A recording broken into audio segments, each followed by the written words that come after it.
Today I'm going to be working on this horse and inktense. I'm also going to be answering a lot of the questions that you guys have left me about this medium.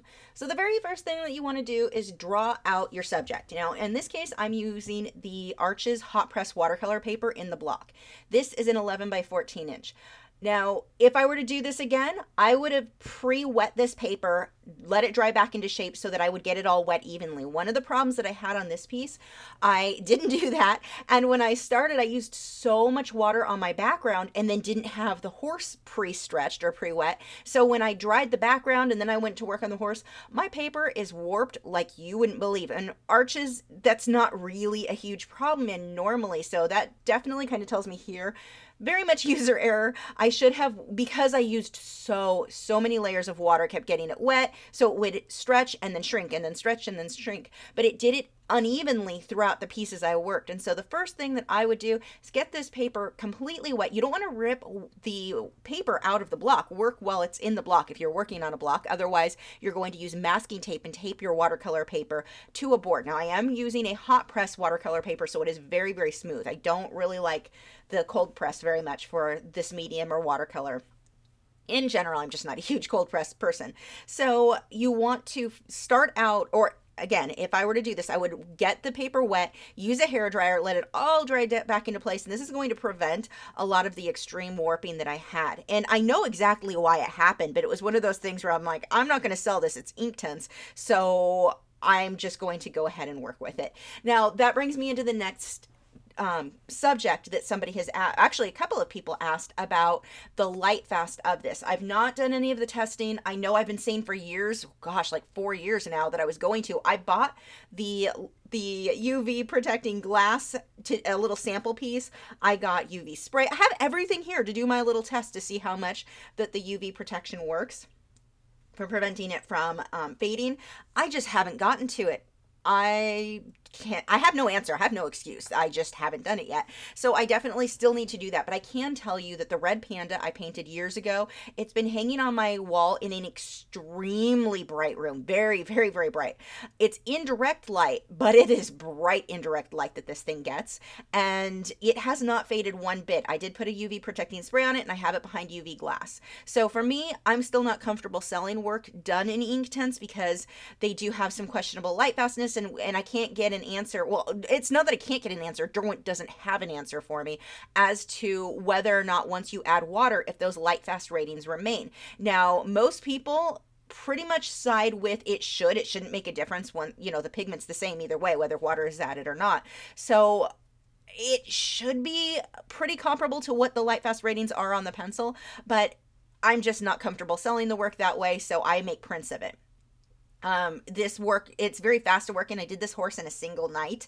So very fast medium. So it's worth it for me to still use it because I can make quick, whether it be illustrations or paintings, and make prints very easily. It photographs very well. This one was a little bit more difficult to photograph just because I have so much black and it was wanting to reflect what was around it, or I was getting a bit of a glare even though it's matte, but it still generally photographs amazingly well. I normally don't need to do a lot of editing to make it look just like the reference photo or like the original when I photograph it, except in this case because of all the black. But that should give you, I guess, I don't know how much that helps. Another tip you can do for making sure that your work does not fade, use archival paper. Make sure that the paper is acid-free, pH neutral, and use distilled water. Don't use your tap water to mix. Now, I'm using tap water because I know for certain I'm not selling it, so I didn't really care, but you would want to use distilled water whenever you're using watercolor pen. Really, any water soluble media is a good idea because the water that we have or from tap water, it is, well, at least in my area, it's absolute crap. Absolutely terrible. And you've got chloramine, you've got different things in that water in addition to it, just whether it's hard or soft, and different things there's so many different things in the water that we don't have control of. We don't know what it is all the time. I mean, I guess you can contact your water people, but point is, use distilled water if you want to really make sure that you're giving yourself the best chance of it not fading. So UV protecting glass, UV protecting spray. Do not put it in direct sunlight, and use distilled water are my tips for you on keeping that. Now, if you feel comfortable still selling the work and you're using all of those things, I would just say make sure the buyer knows that we really don't know. It's a new medium. We're not certain how it's going to handle long term. Like I said, with the red panda, it's doing beautifully under the UV glass, UV spray in a bright room. So that's very encouraging, because I had heard so many horror stories of people claiming that it faded right away. Within 6 months, everything faded. I don't know if it was an issue of their color, their water, their paper, or if it was just going to fade no matter what. I just cannot give you the answers there. So like I said, that is why I just use it for prints. Now let's go ahead and get started. So first step, draw it. Well, I would get my paper wet, let it dry completely, and then draw it out. Now, I used a projector to draw this onto the watercolor block, since I can't just trace from the screen, and I did not have time to sit and freehand it all. I freehand parts that I missed on the words are hard. The projector, there are a few areas I missed, so I did have to freehand a few bits in, but that is what we want to do first. Get the drawing on there. I use a water soluble graphite pencil, and the reason for that is it will dissolve as I'm blending my colors in. It's going to dissolve out. You're never going to see my graphite lines. And if you use a regular graphite pencil, while it won't, rub out that much while you're adding water, it kind of does, but not as much as a water soluble graphite pencil. You still can sometimes see those lines through areas, and I don't want that. I never like to see my graphite lines, so that's why I choose a water-soluble graphite pencil. The Inktense pencils come with a outliner, I think they call it. I would never personally use that. It's intended to not be, work out with water, so that you don't use your lines. Some people like that. I personally don't. Another option is to use your Inktense pencils to draw things out. But I wouldn't do that either. The reason for that is those Inktense pencils, if you apply pencils or even the block directly to the paper, straight to the paper, when you go over it with water, it doesn't always blend all the way out or activate all the way. And this is one of the next questions that we have coming up quite a bit. They're supposed to be permanent. Once they're wet, they're supposed to be permanent. I find that to pretty much be the case when applied with a brush in almost every case. Here, as you'll see later on, I put so many layers of black that I was able to pull a little bit up, even though it was applied with a brush. Very, very small amount. So I'm not sure if it's a difference of the paper, because I don't remember that happening when I used the Fabriano Artistico, or if it's just that I had so much pigment on the paper. So that would be one thing. But whenever you apply the pencil or the block directly to the paper, I feel like it never really dissolves all the way, so it can always be reactivated a bit. And that is why I wouldn't use Inktense pencils for my outline. If I were working in watercolor, not a problem. That dissolves all the way, whether it be Derwent, Faber-Castell, Caran d'Ache. But with Inktense, it feels like there's always these nuggets that never completely dissolve when you work straight from the pencil or a block. So this is why I'm going to work the way I am here. Is what the Inktense blocks comes in. When you get the full set, it has these little like palette type things attached to either end of the block set. I usually am too lazy to grab an actual palette. I just have been reusing this one for years. Now, these do last you a long time. This is actually my original Inktense set from, 2015, 2014. I don't know, a long, long time ago. They really do last a long time. The only ones that I have to replace are black and white, because I do go through those so quick the way that I work. So what I'm doing is wiping this out. That area is completely dirty from the last time I worked.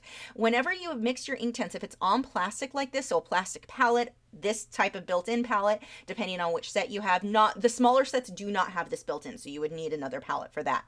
You could work on tinfoil or a plastic plate if you prefer that, but something ideally that you're going to reuse. That's why I kind of moved away from using tinfoil too much for painting, because I hated constantly having to throw it out. It just seemed like it wasn't cost efficient and was fairly wasteful. So a plastic plate that you're going to use over and over again is a really good option. It would actually work perfect with these. It would need to be a plastic one though, not like a styrofoam or paper. Wouldn't really work that well. It would soak into it.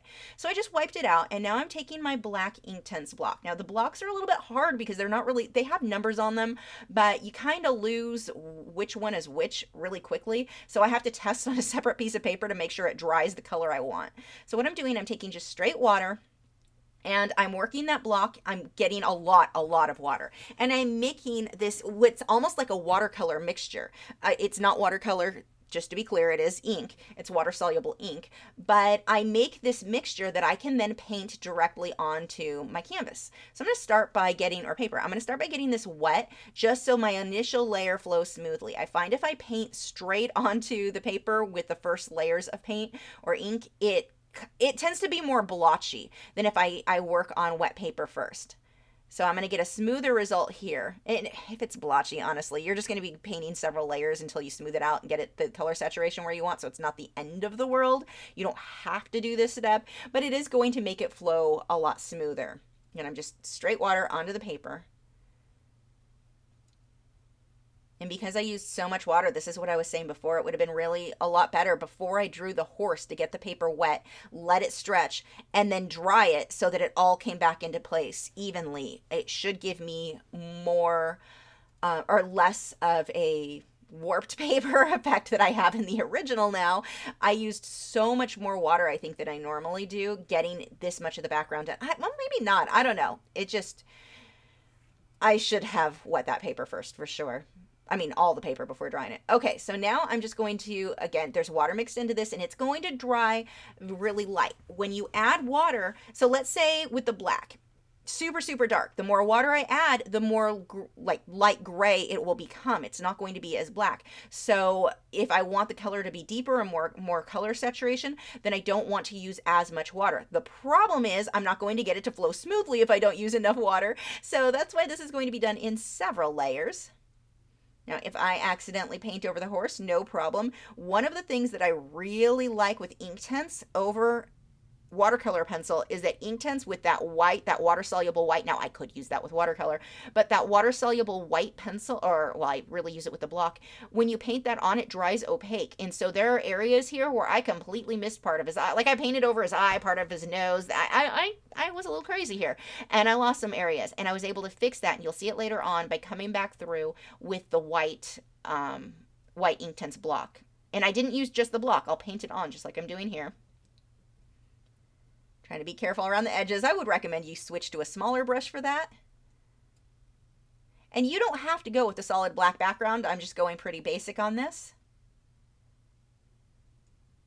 And this will dry almost chalky looking. It will be very matte, very flat.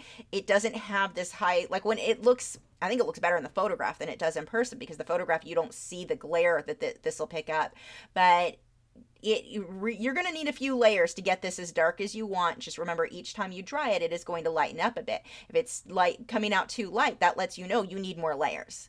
Now that's going to be one of the biggest differences between watercolor and Inktense. Watercolor will lift. So if I wanted, let's say I got it this dark with watercolor and realized, okay, I need it darker. So I put more watercolor over it. What's going to happen is the color I'm putting on top of it is going to mix in with the color that's already there. It reactivates that first layer. Here, you don't really reactivate it. Mostly. If you have used the pencil or the block straight to the paper, you will end up reactivating it that way. But for the most part, once it's dry, if you've painted it on this way, it shouldn't reactivate. And this paper was the first that I saw it slightly be able to lift some of it. I wouldn't say it reactivated, but it wasn't as permanent as I would expect a product because they say you can paint this on clothes. I've never done that. I've never done any fabric painting. It's not my interest. So I don't know how that handles that, but you're supposed to be able to wash the clothes, it's permanent. And I'm not sure how that handles. If in this case I had and again, I had a lot more layers than I typically do. So the paint or the ink wasn't really soaking into the paper, I don't think, as much as usual. It was sitting on top a little bit more. The side of my hand was black. When I would finish, everything was dry in the background. And when I started working on the horse, I'm resting my hand on the paper, which I don't recommend. Use glassine or something underneath to protect that work, but I was being lazy, and the side of my hand was really black, like if it was rubbing against graphite. So not as much as like wet paint, but yeah, it was lifting some of that color. More than I remember happening in the past, but then again, in the past I don't typically make a really dark black background. So I'm going to go ahead and dry this completely, and it's going to dry mostly into shape. See, the problem here is I'm drying it unevenly. I've got my background really wet. The horse is not. That paper's not stretched yet. So it's stretching and coming back into shape. It's not even.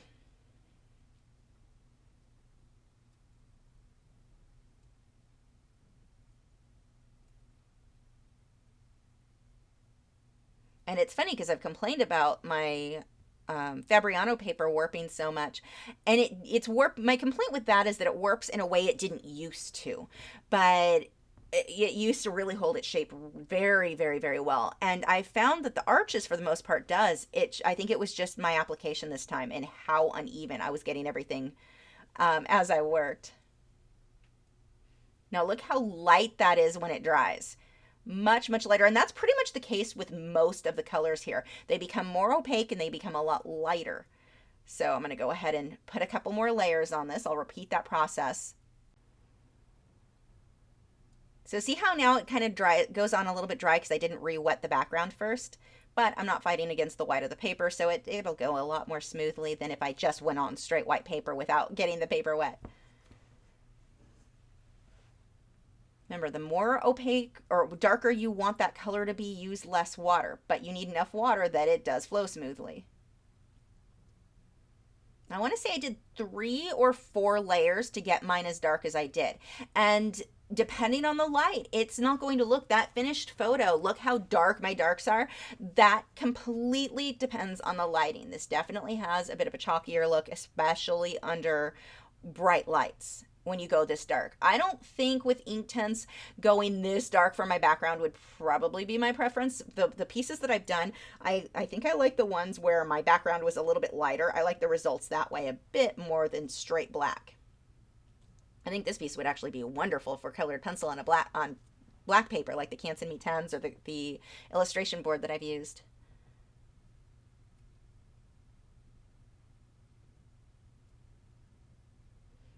And I was always able to see some of the brush strokes. If I wanted to get rid of them completely, I would have needed a few more layers.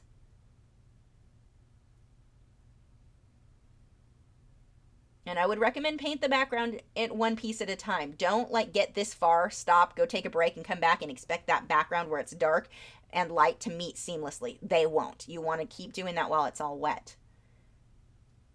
See how I just keep mixing water onto that block and puddling it into the little palette there. Now, I would not recommend wearing clothes that you don't want stains on with Inktense. Well, there have only been a few times I got Inktense on the clothing. It is intended, one of the uses is to paint on fabric, so it's not coming off easily, if at all. Definitely wear some, an old t-shirt or something like that, not something you care about.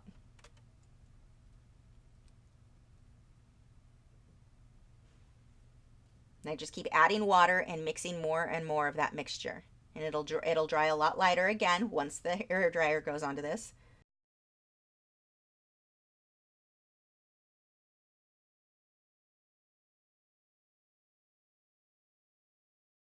Just a repeat.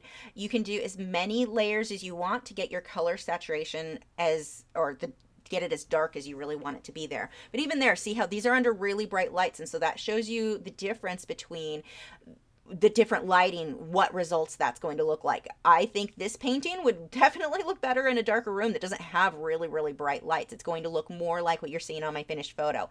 And bright lights, it washes a lot of this out.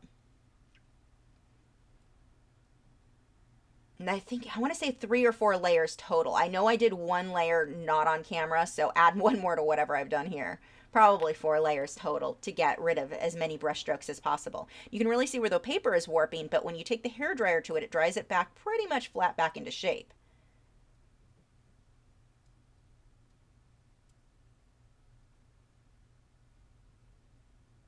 Now here's where I'm going to come back through. I'm going to use white, and this is how I'm going to paint white later, because the easel is not, or not the easel, the palette is not going to show throughout the entire video.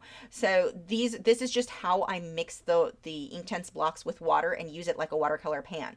But here, part of the bridge of the nose, there were quite a few areas where I got a little crazy with the black, and I need to come back through and lighten it up now. So I'm going to use water mixed in with that white block. Now notice that I don't make a big ink mixture like I did with the black. Here I want this to be really thick, really opaque, so that it covers that black well. And I can do this in several layers if I need to. The white pencil will not do what the Inktense block does. So even if you just want to work with the pencils, I would still get at least that white Inktense block. You can get things so much more opaque with that than you can the white pencil. Now as this dries, you're going to see where it becomes more and more opaque.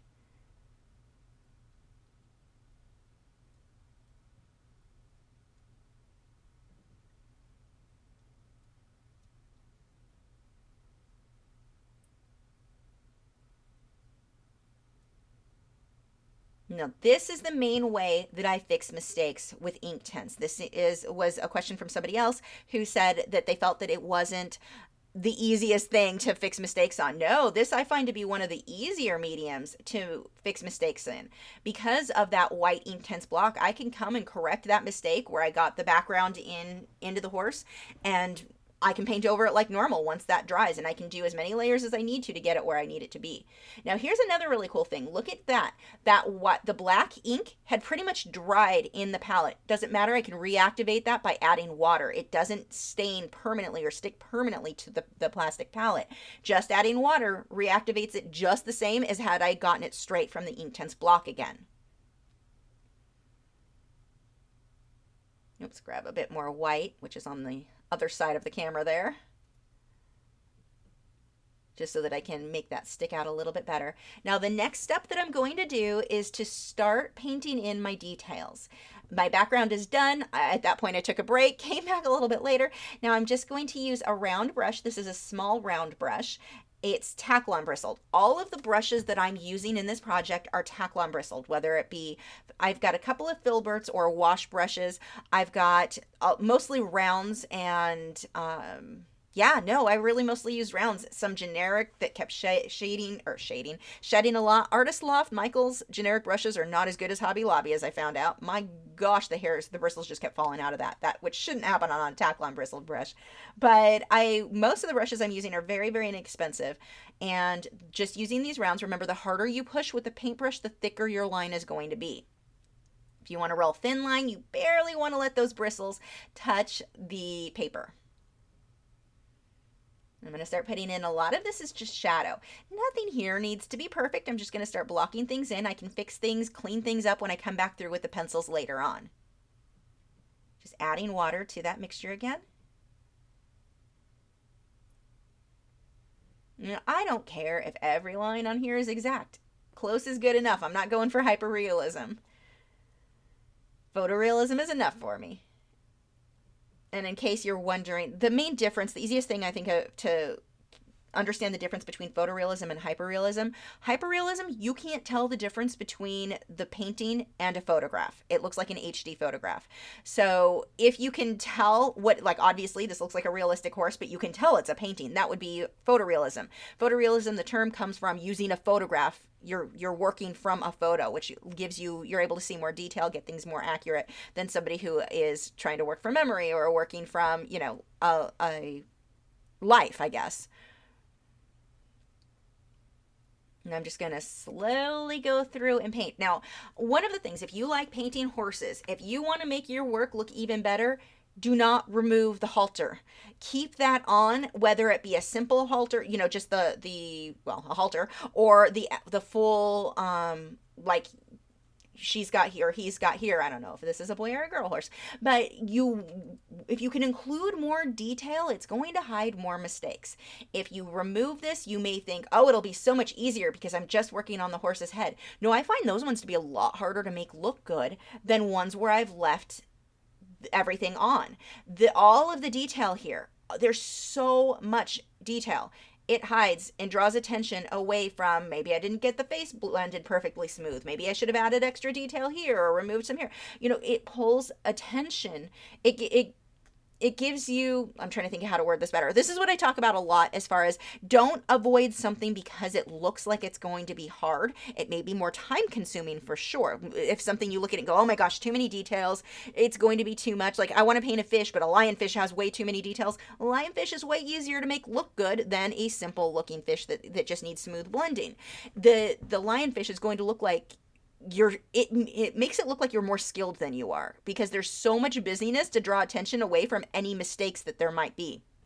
The big thing there is it is more time consuming, so you are going to spend more time on that detail, but it doesn't have to be perfect. Here, gosh, my lines are all over the place. Nothing here is perfect. Doesn't matter. Most people aren't even going to notice that. You guys will because I'm pointing it out and because you'll paint it, but you really don't avoid the high detailed stuff because you think it looks too hard. It's going to make your work look better and it'll hide a lot of mistakes. I remember years ago, a student had chosen this landscape to try to paint, and it was almost an abstract with how simple it was. It was a sky that faded from light to dark, and then, or the other way around, there was water, I believe, but it was kind of out of focus, and then sand, and that was it. But it wasn't really, there were no waves, there was no detail in the sand. It required a lot of very, very smooth blending. She was working in acrylics, and that was very difficult. And she even said, she goes, wow, I didn't think you were serious when you said don't go for the super simple stuff. It was way harder for her to make that look good than other pieces where she had so much more detail. She thought, okay, this is going to be an easy one, and it really wasn't. So including the halter, including any kind of detail like this, even if it's not perfect, it will still make the piece look more interesting in most cases, and hides a lot of mistakes that you might run into.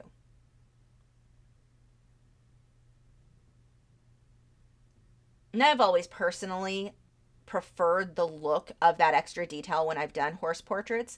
I've done some without. My favorites were always the one where they had their full gear on.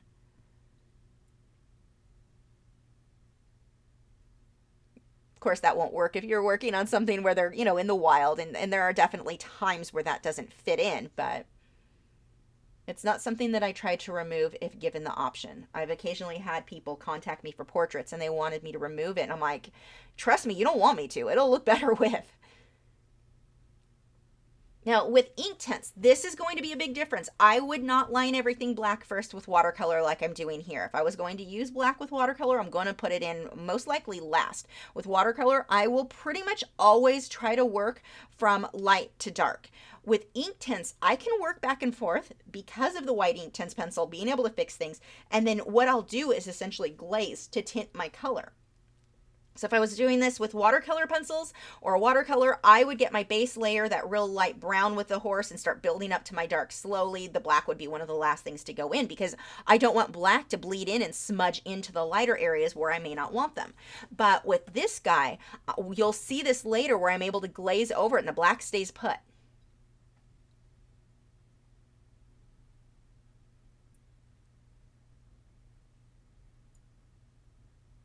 I'm pushing harder where I want the line to be a little bit thicker.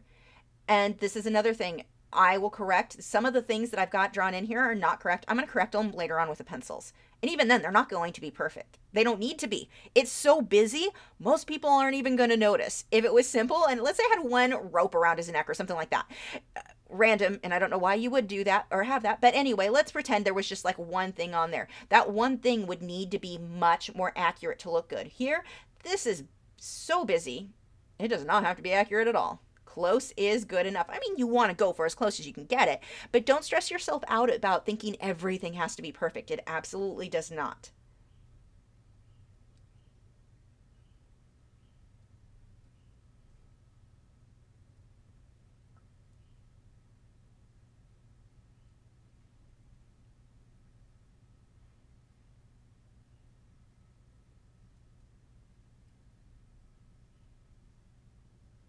With Inktense, this is one of my favorite ways to go, is to line everything by painting in black first.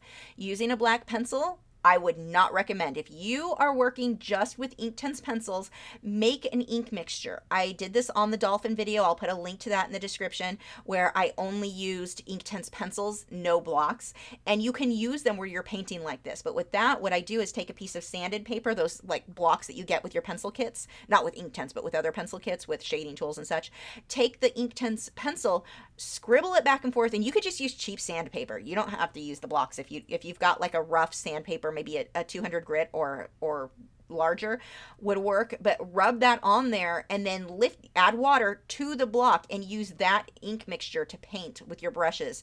That is what I would do if I was just using the Inktense pencils without the block. And for any of this, for anything where I've painted with a block, if you don't have blocks but you want to paint, that is how you do it. Make sure to check out that dolphin video because I show you exactly how I'm able to do the same thing. I'm painting, but with pencils. It's a lot more work. It's kind of a pain. But I just do not like the look of putting pencils at all for a base layer because they will always reactivate. They do not, I've never had them dissolve all the way. The only thing I get dissolved all the way is painting this way, making that ink mixture.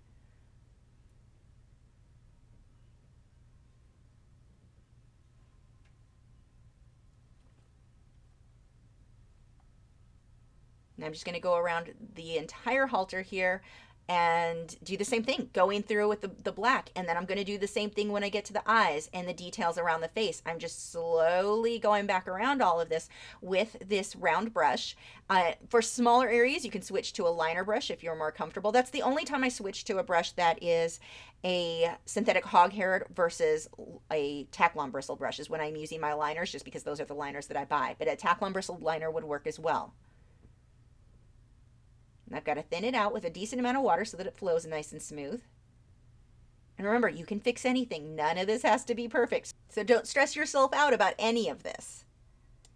You want to have fun, and you're going to learn more if you have fun. Even, let's say you were having fun and you made extra mistakes because you're having too much fun, you're still going to learn from that.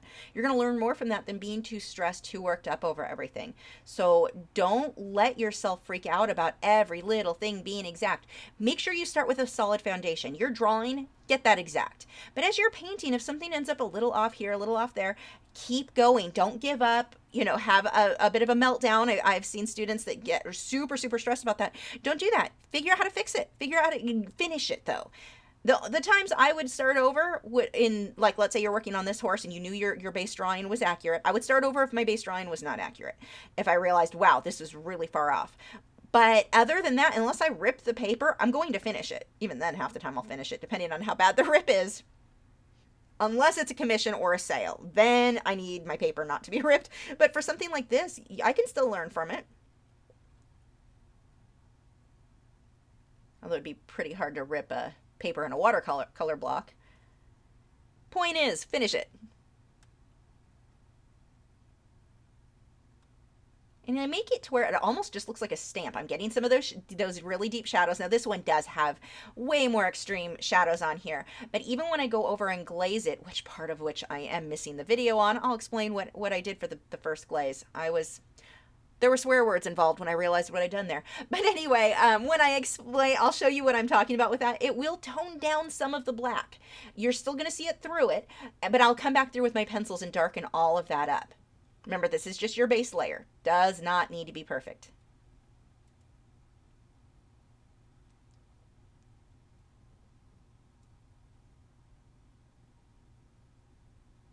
See, I can use that same brush, get a really thick line by pushing hard, really thin line by barely letting it touch.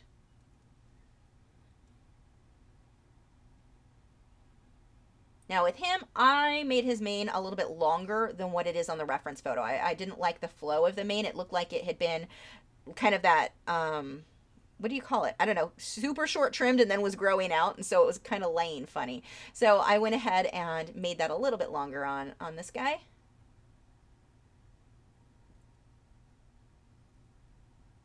Now look how I didn't sit there and go in and put in every little individual strand of hair that will look like zombie hair. There are clumps and clusters of light and dark in there. Don't try to draw in with your brush every strand. It will not look realistic. It seems like, well, if I put more detail, it'll look more realistic. Not with fur and hair. Usually it makes it a little bit off, like my palette footage and my horse it appears. So I'm using a small round brush. This is that generic Michaels one. It was good when it was working, but the bristles just kept falling out. It was really bad. I will not buy Artist Loft brushes again. So weird, because Hobby Lobby's generic, their Master's Touch ones are amazing. I'm just thinning this out. It's the same black I used in the background. And I just want to pick one little area and focus on where my darks are. I'm not really shading as far as get light gray and dark gray and any of that. I'm really just adding in black. It takes a couple layers to get some of these as dark as I need them to be, because like the background, they're going to dry really light if I have very much water mixed in. So I'll have to do a couple of layers or darken them up with my pencils later on. Either way is fine.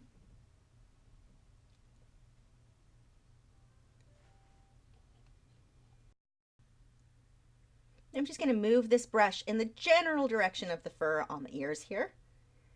Notice that they'll overlap a bit. Don't just put in a bunch of straight lines. This is one of the biggest mistakes I see people make when they're trying to draw fur. They'll do one or two lines, it looks good, and then they repeat it everywhere. Now it looks like confetti. It does not look like fur at all. It's random brush strokes all over the place, just repeated again and again. Don't do that. Stop. Look at your reference photo. My timing is really off on that palette there, but look at the reference photo. How does the fur move? How does it clump together? It doesn't need to be exact. I'm not going to sit in there and paint every individual piece, strand of fur or hair, but you want to go for close on which direction all of this works.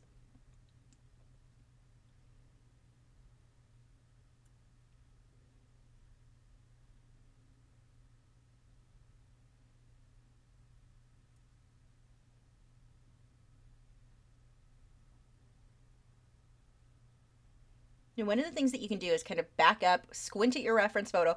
What are the bits of fur that stand out to you? That's what I'm going to paint in. I'm not going to try to do every little line. And I used to sit there and try to make it exact, and quickly realized my work doesn't look better when I do that versus get the general feel of the fur and the ear. No, do spend extra time on ears. This was actually very simple the way this guy's ears are. But when you're working with dogs where you've got a lot of detail inside the ear that you can see, make sure you take the time to do that. Don't rush over it. But you don't need every line to be perfect, every line exact. And that took me a while to realize. I think I was spending too much time. I mean, the actual skin, like let's say the inside of an Italian Greyhound's ear, you've got a lot of bits of the ear itself. I'm not talking the fur. The fur is the part that does not need to be exact. The inside of the ear, yeah, go pretty exact on that. But the fur itself, if it's just a fluffy ear, you just need to get that close.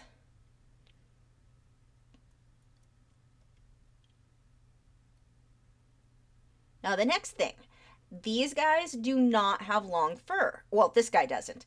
You can see some of the fur marks when we move down his head. You'll see that on the center there. But for the most part, I'm not going to sit here and try to draw in all of the strands of fur on his face. He is that it's just like peach fuzz almost. I mean, his fur is extremely, extremely short. Don't try to force in fur that doesn't need to be there. You're painting a German Shepherd, the fur on the bridge of the nose, pretty short. Don't start trying to force brush strokes just to get brush strokes because you want extra detail. Extra detail for the sake of detail is not a good thing all of the time. Here, when you're trying to create short fur, it's just shadows and highlights. You're not going to see every strand. You'll put a few in here and there for a hint, depending on where it is. Like towards his nose, he has some little hairs that stick out. His ears, of course, and then you'll see some of the hair or the fur between the white and the brown on his face, just where the white is overlapping the brown. That's about it. Don't try to force in a million little lines of fur on a really short-haired animal. Now, I am clearly missing footage. How? I don't know. I don't have explanations for this. But the eye, same thing as everywhere else, same thing as I did on his halter, just go through and put in the darks. So the dark around the edge, the dark, and I guess this was done a while before. I'm not sure at what point that was painted in, but I'm going to paint in where the little eyelashes are. Just look at your reference photo. I'm not trying to do any great shading from light to dark or anything like that. I'm just blocking where the blacks are. So here are the little bits of fur using a small round that kept shedding. That's the one I was having problems with. Not a fan of Artist Loft. I'm going to say that a million times apparently. But I'm going to go through, watch the direction of the fur here. It changes direction. You're not just going to make a couple of brush strokes. It goes the right direction and you're going to follow that brush stroke all the way down the bridge of the nose. Don't do that. Look at your reference photo. Really pay attention to which direction that fur is going. Now here I'm having to mix a little bit of white. Actually, it's kind of more gray because there was black still mixed in on my brush. But this is the white pencil there because I missed part of his head. Or not white pencil, the white inktense block. And that will get more opaque as it dries up.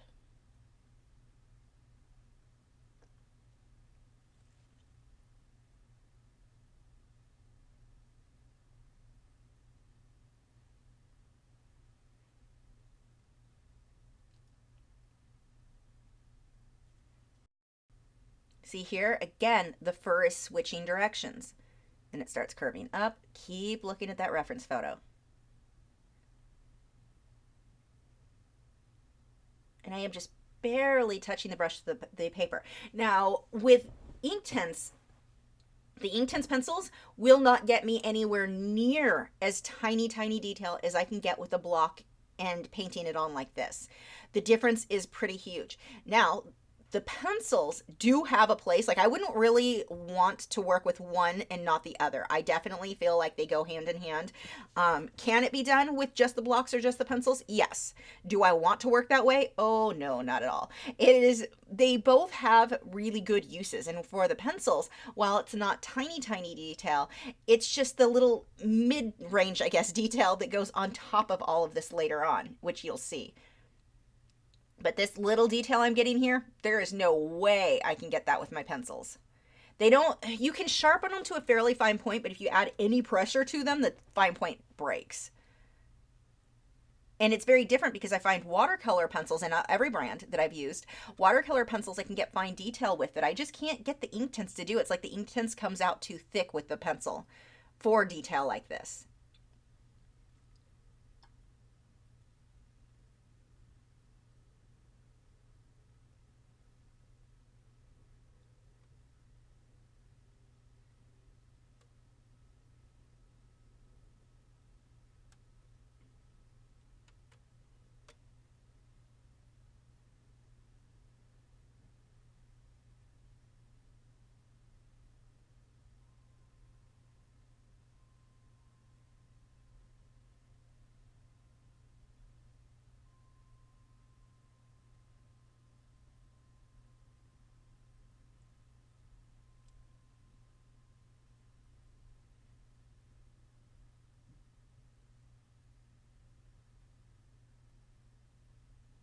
Now the eye is going to look super creepy at this stage because there is no shading on it yet.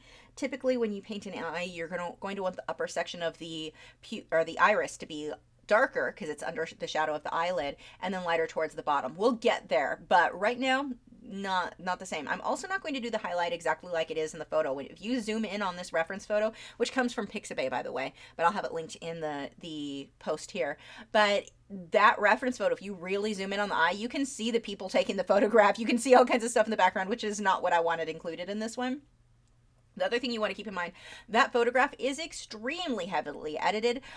The photo was not taken with the horse in a black room. That was all done with Photoshop, and it was, well, it's noticeably Photoshop, so I don't want to say it's like terrible or anything. It's perfect for us as artists to use, but it's, yeah, you can definitely see where like the outlines of certain edges are highlighted more than they really would be if you were in the dark or coming out of a dark area. So watch for that, like some of the outside edging you may not want to include because it doesn't really fit here.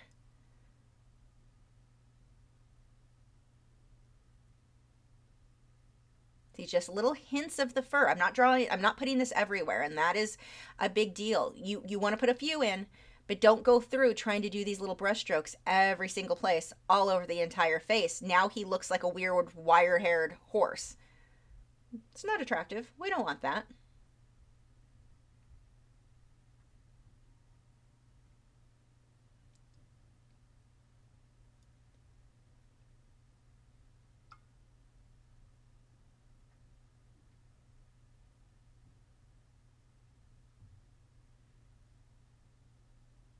Now, I would say this stage, going through with all the detail, this is the most difficult you're really going to come across on the entire piece. Moving forward, once we get all of this black lined in, it really gets a lot easier.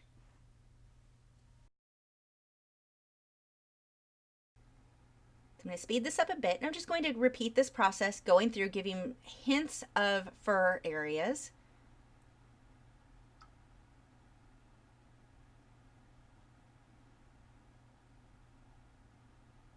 It kind of looks like an advanced coloring book at this stage, which is what we want because we're going to color all of this in.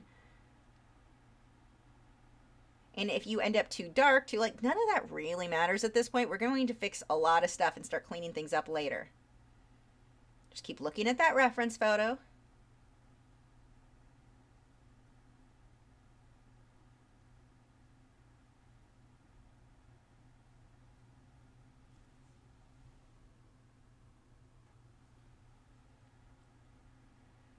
A little bit more with the fur marks there on the cheek.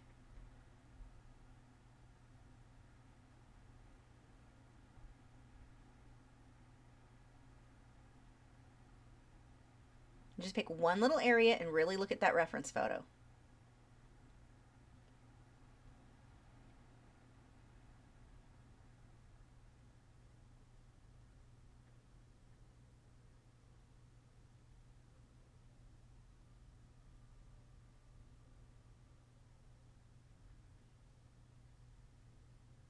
Now on the nose, as I get going through here, this is one area that I did start to shade because it would be too hard for me later on to come back and get a soft transition here. So I'm going to use the black, go ahead and paint that in where it needs to be really dark.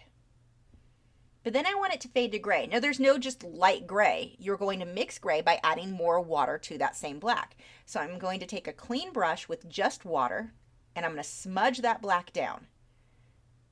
Now this is a big difference too between watercolor and Inktense. Inktense, you can only do this when it's still wet. Once it dries, you're really not going to spread it down that much. If you were using watercolor, you could reactivate it and cause it to blend out and you get a really nice smooth look. And then again, that gray, that's just a whole lot of water, very, very little of the black Inktense, but I'm not switching colors. It's the same color, just a lot of water.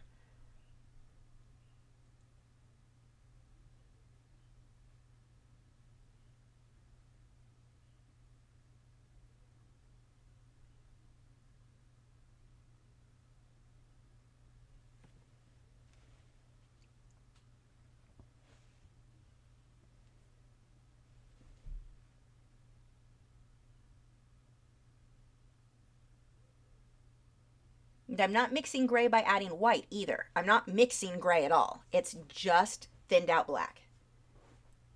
If you try to mix gray on your own, what happens once you paint it on the piece, because of the way that the white dries so opaque, you're not going to get the same results of what you mixed. It wouldn't even be worth the effort. You're so much better off just to thin that black down with a lot of water. And that's going to be the case with all of these colors. If you want light blue, put it against the white of the paper and use more water. Let's say I decided I needed a light blue heart in the background, which would make no sense, but let's pretend that's what I wanted to do. What I'm going to do over that black is take my white Inktense block, make my ink mixture with it, mostly Inktense, very little water in that case, or not as much water as what I did like on the background. Draw in my heart with white, let it dry, then I'm going to mix my blue with water, not with white, just with water, and then paint that over the white area. So this is what I mean with you can fix things very easily. Let's say I decided I needed plants in the background or something. I'm going to paint it white on top of the black, let it dry, and then put my green in whatever color I want on top of it. I might have to do a couple of layers with the white to get it white enough, but it can be done. So see, just added the black, and then while it's still wet, just smudge that out with a clean brush that has water on it. And it'll only smudge so much. I mean, a lot of that kind of stays put.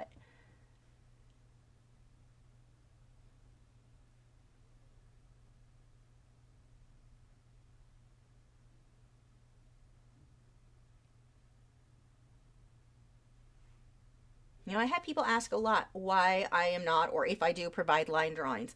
I almost never do. One, it doesn't help. You're not going to learn to improve your drawing skills if you're tracing somebody else's tracing. You want to trace it yourself. This is how you start to notice details. A lot of people misunderstand and think if they trace something, it's like an instant win button, and it's not. The point of tracing is either to, if you already know how to draw, it would save you time. If you do not know how to draw, it improves your drawing skills because it starts to force your eye to see things accurately, see what they really are as you trace the subject, the photograph. Trace the photograph, not a different line drawing or tracing. That is, I mean, I guess for your first couple of projects, fine if you want to go that way.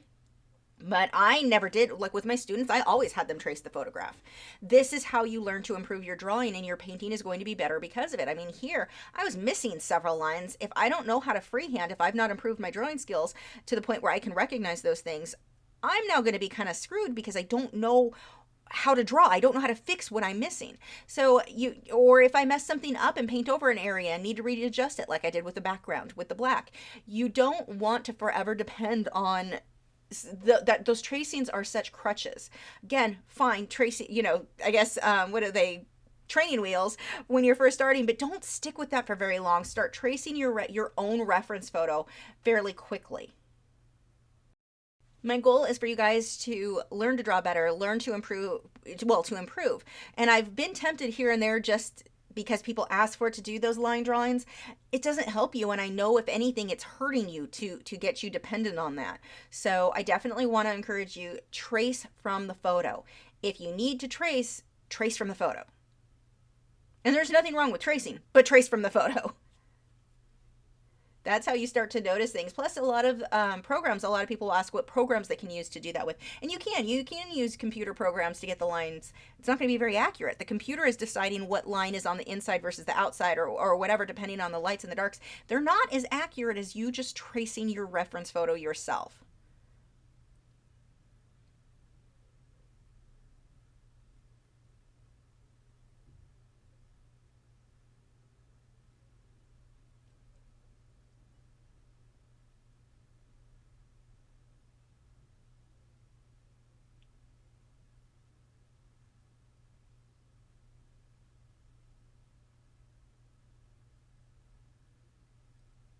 Just like the rest of this, I'm just blocking in my lights and my darks.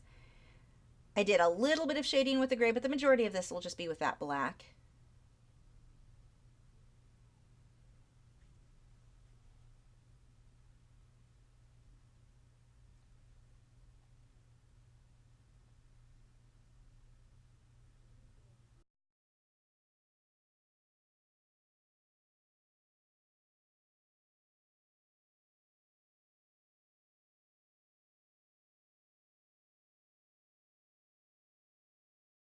I'm just going to repeat that process. Little bit of lining for the hint of fur, but again, look how little there is. I'm not putting that everywhere. Don't try to force in little fur marks on the entire face. It does not make it look better. If anything, it makes it look a lot worse. Just give it the hint. Now, there are times where you'll have, like I've seen photos, I've actually got some somewhere on my computer of ponies that have the longer fur, especially in the winter, that they're not trimmed. And that would be a case you'd want to include more fur. But I mean, here, where this guy doesn't have that, don't try to force it or he'll look pretty weird. He does have some whiskers, well, I did include. And the whiskers that I'll put later on, that's just with the white, painting it on, but it's something you could technically leave out. You don't need it there. If a horse has recently been groomed, that's usually trimmed off. So that's not even necessary either.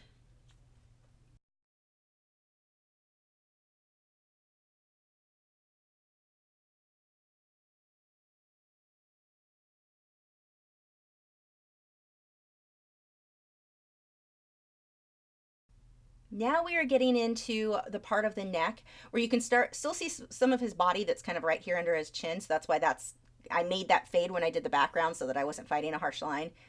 It's not a big deal either way. It'd be easy to go over. But here I've got to figure out, where does my background fade into just super, super dark. Then I'm going to pull that into his neck. So here it's going to be a lot darker, and it's going to take me a couple of layers to get it to be as dark as I want it to be. So here, again, look at that reference photo. And even if it's not exact, honestly, it's not the end of the world. This is one of those close really is good enough areas, because it really just depends on the way the light is hitting him.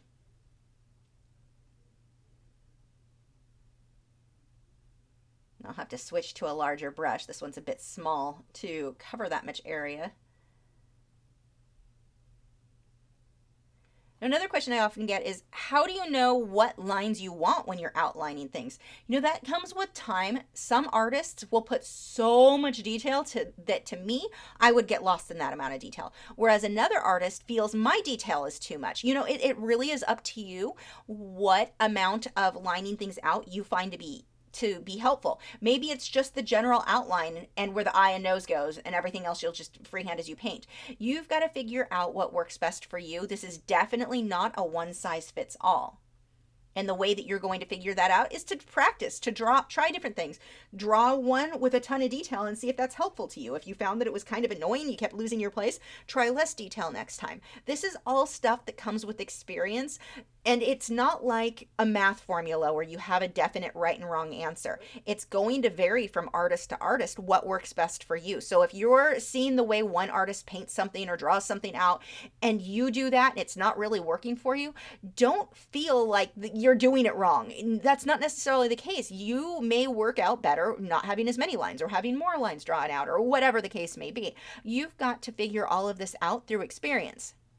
And I think another thing you want to watch, a lot of people when they're new, they expect what they, their first, within their first 10 paintings to look like what somebody who's painting for 20 years or 30 years to have looked like.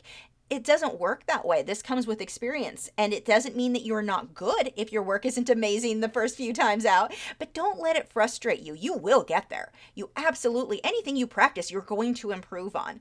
And art is definitely one of those things. This is not a you have it or you don't have it. You can learn to have it, but you have to be patient. You have to practice. You have to not give up when things look terrible. Like right now, his neck looks pretty terrible. But I think so many people put so much pressure on themselves to make it look just like the person who's been painting for longer. And that's not how it works. I'm not pushing very hard. I'm almost doing it with dry brushing just to give me that hint there. And you can see when I go over it with the browns, it still shows up just fine.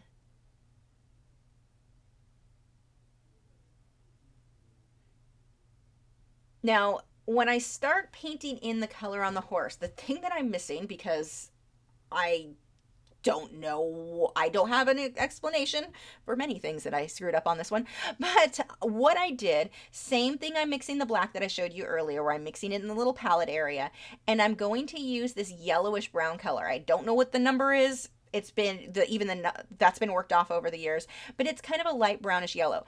You're going to want to get a sketchbook and just a piece of paper and test your colors on that before painting on the artwork, because what it looks like in the block may be very different, especially depending on how much water you add, to what you end up with on your paper.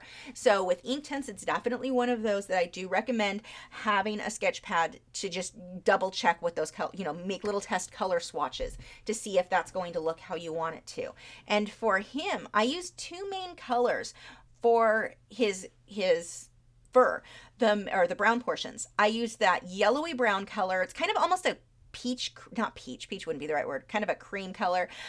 Imagine if you mixed unbleached titanium white with burnt sienna. That is the color I used. So it's kind of a yellowy color in the set. But I used that as my base. Once that dried completely, I came on top of it with a more reddish brown color. You do not have to have the exact color. It really doesn't matter. Pick a brown you like and go with it. It does not have to be exact to your reference photo. It does not have to be exact to mine. What matters are our values. What we did here in the black and what we'll do with shading later once we start in with the pencils, that's what's going to make the difference on this. Choosing the perfect brown, not a big deal. Your values are what matters. Choose a brown that you like, but don't freak out or worry too much if it's not exact and you can't figure out which one I use. It doesn't need to be the exact same. But it is, like I was saying, kind of a yellowy brown cream kind of color that I did for the base. Now that looks not so great. It's okay. We'll work that out. Now I'm going to go ahead and start doing some of the shading, and this is with the same black with a decent amount of water.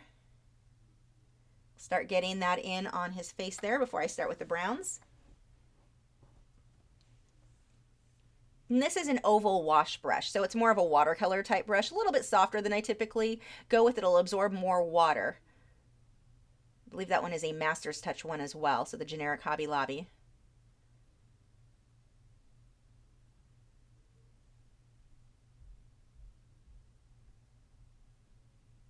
We've got this darker area here, so I'm going to go ahead and shade that in.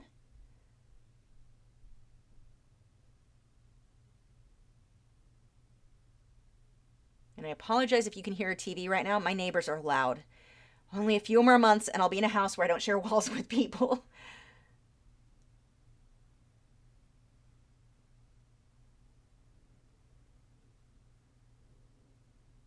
Now I don't need any crazy perfect shading. This isn't something to stress yourself out about. And where I smudge something out, all I'm doing is taking a clean brush that has just water, no paint on it or pigment, and just smudging it a little bit so it's not as harsh.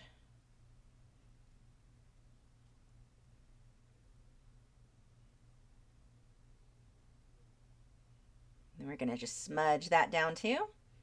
Do this quickly while it's still wet. Now, another thing you can do if you really want to blend your Inktense, like a smoother look, which I would not want on this, too smooth ends up looking weird, but you can get the paper wet first, then paint on it, and you can spread it into the area that is wet, and you'll get a much, much softer look. With watercolor, it will blend soft no matter what, just because it reactivates. You can soften out any of those edges that are a lot harder to do with Inktense. So that would be one thing that I think is a little bit more difficult with Inktense than with watercolor. But you can get a similar thing if you just get that whole area you're painting, wet it first, and then go over with the Inktense, and you'll get a softer blend.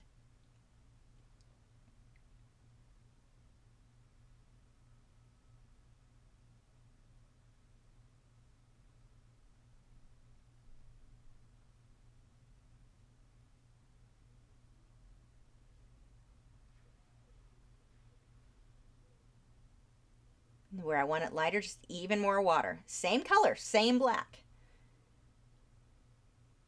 And most of those blacks in that set, it looks like they're all black, but you have like a greenish black, a bluish black, all kinds of different ones. And this is why you want to test that first on a little color swatch. I used to try to be really careful so I didn't mess up the number. I could always see what number it was. But now this set has gotten so old and is so used, most of the numbers I can't, some of them I can still see. But the colors that I use quite often, which are really more of the neutral tones, I can't see those anymore.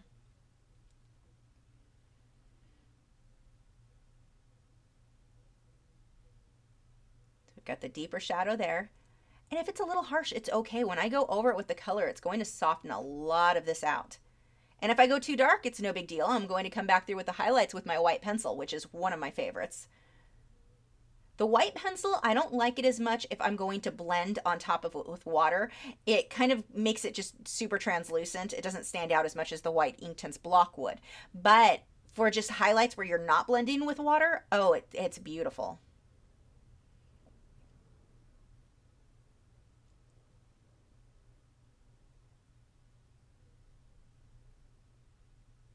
So that all you're worrying about at this point, and even there I just covered in part of what needs to be white, but I can come back and fix that later. Part I can lift it here because it's still wet, but I'll come back through with my white Inktense and clean that line up. But one of the things, where was I going with that? Oh, lost my train of thought. But what I'm working on here, by doing everything in black and white first, how much easier is this to tackle with color when I already know where my lights and darks go? If you try doing this with color from the beginning, I find it to be way more difficult. If you can line in your general lights and darks now, when you're not worrying about color, you're not even really worrying about a whole lot of blending. Your job moving forward is so much easier. And it's hard to look at this now and think it's going to end up looking like what I've got over at the end there, but it really will. You just have to do a lot of layering. Like everything else, it's a layering process. This is not paint by number, put the right color in the right place and it'll look realistic. It just doesn't work that way. And remember, as this dries, it's going to lighten up a bit. Now I've got to make sure that anywhere where I had done the deep dark black there, I don't want to just take a lighter grayish color, the watered down black, and go right on top of it. Let the black underneath it dry all the way before you do that, or it will lift and smudge.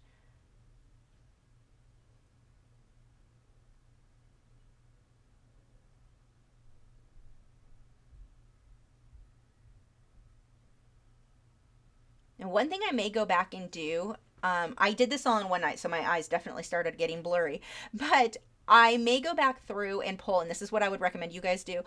The hair coming between his ears here, I would make that a little bit longer.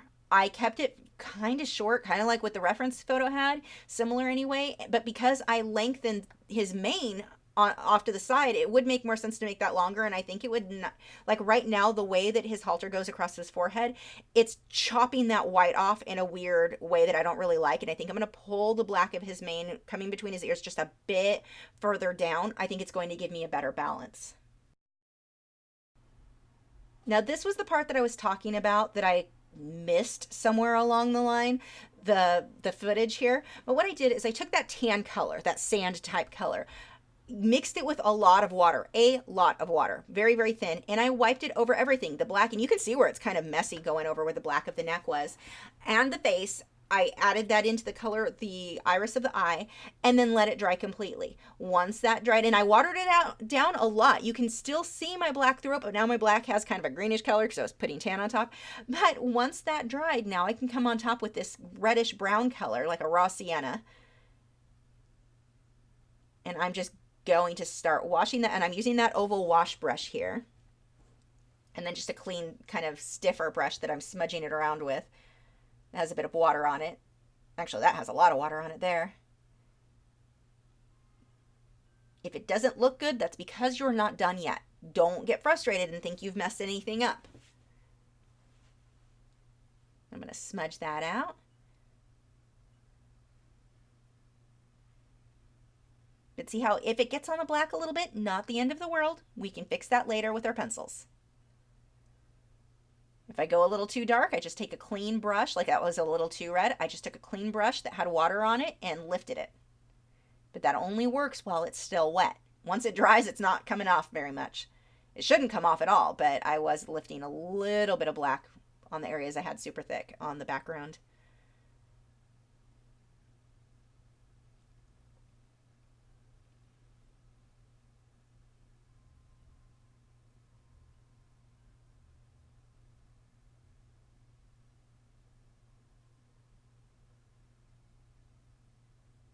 And I'm just looking at my reference photo where my lights and darks. Don't care that much about the color.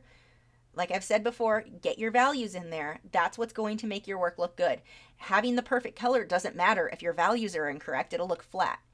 I want to get my lights and my darks where they need to be.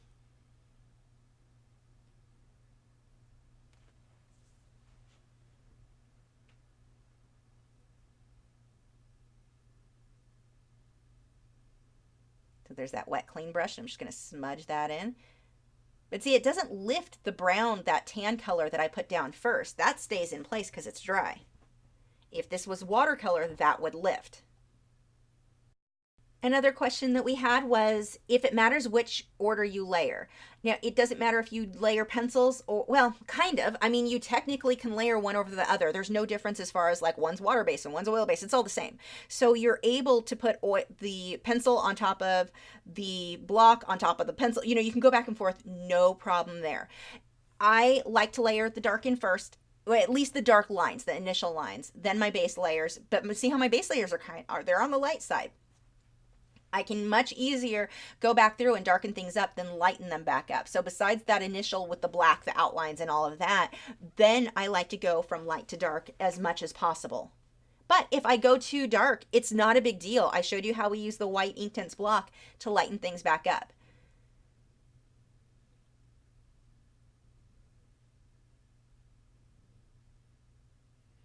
Someone had asked about problems with sharpening their pencils. I always sharpen mine by hand. I never really had good luck sharpening them in the sharpener. It just seems to kind of eat through the pencil like crazy and break things, and it just didn't work for me that way. So I sharpen mine by hand with a Coombe pencil sharpener. I also have a actually I think I was using the Faber-Castell one this night, which are pretty much the same thing, those little metal handheld sharpeners. If your pencil is shredding, and no matter what brand of pencil you're using, if it, well, besides Prisma, which are probably just warped, but I mean, if the wood casing is just shredding like crazy and you're not really getting it sharp, switch to a new sharpener. Those sharpeners don't last forever. I mean, we're using a blade to cut through wood. They're going to dull. So when they start to dull, they start to shred the wood casings. So that may just be that you need to use a new sharpener. Now, I've occasionally had new sharpeners that I bought brand new, and they shredded things because they were defective. So that could also happen. That one isn't as common. Usually it's just that your pencil sharpener is too dull. Now, let's say you've tried everything. You've tried multiple handheld wooden or the sharpeners for this, and they're still shredding. Contact Derwent. Maybe you had just a random bad batch. And anytime any company has something like that where you know the product, you just got a bad batch, contact them. They should replace it for you. Any good company will definitely work with you to resolve the problem. My problem is when it becomes a normal thing where they're constantly having, quality control issues, then I'm going to have some serious issues with the company. But as far as random one-offs that doesn't happen often, just contact them. They should take care of you. But more often than not, I would say it's a dull sharpener. And then I didn't, like I said, when I was using the electric sharpeners, I just didn't have good luck with those in the inktense pencils. Here, this is kind of a purplish brown. I'm not sure which one it is because, like I said, they're not really marked well. I'm just grabbing colors, testing on my sample, and seeing if I like the results that I'm getting. So we've got a violet color. Actually, I don't even think this is purplish brown. I think it's a straight violet that I'm going on top of everything with, which was kind of pointless because I covered it with my orange colors later anyway. You really didn't see much of this. A little bit of it shows in the main with the purple tint, but not a whole lot. Yeah, that switched to a definite purple. And then I'm just taking a clean brush and spreading that around, blending that out.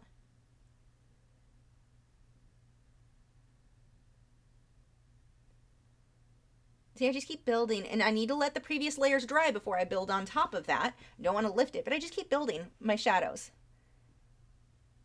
And this is a very ugly stage too. Don't let this worry you. It shouldn't look good yet.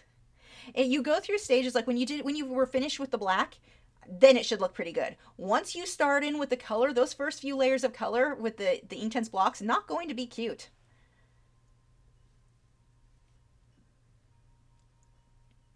I'm using a little bit of blue.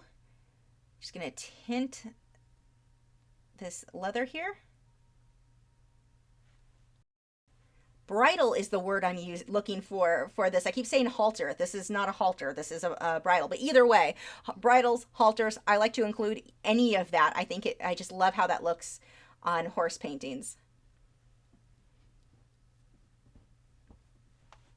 I knew I was using the wrong term. I just couldn't remember what the right one was. It's a little bit more blue here. Doesn't really matter which one. Pick one you like. I've thinned it out a decent amount with water. If I barely had any water, this would be almost black. It would be so dark.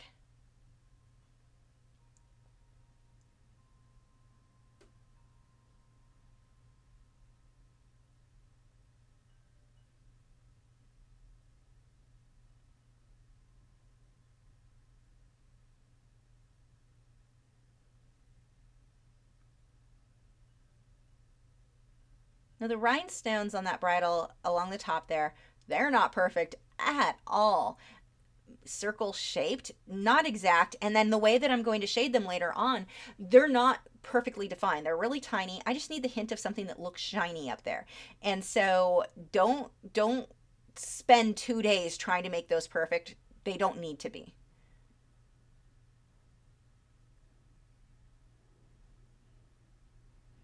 If you are somebody who wants everything, let's say you are trying to get stuff to be way more accurate, way more like closer to hyperrealism, work larger. If you want to get more detail in there, work larger. It will make your life much easier. It takes longer, but it's a lot easier to get a lot of that stuff in large. Now, on the flip side, blending a large background can be more difficult when you're painting, just time-wise and such. So in that case, you could use a spray bottle, but that or just get the background wet like what I did to start with. That'll help you to keep things smooth on a larger surface. Or you could do the background with watercolor, which allows you more time to blend and get a smooth look, and then switch if you wanted to use Inktense on the subject. Those mediums can be used together. They're both water-based. There are very few times that I really would see myself mix media, Inktense versus watercolor, but that would be one thing. I think a smooth, out of focus background or just something very soft if it was really large. Watercolor would be easier, I think, just because of the way that they reactivate. So if something starts to dry, you can still blend that out into another area. So still working on the contrast here, which really, it's not a big deal at this point. I'm going to come back through and correct all of this with my my pencils later anyway.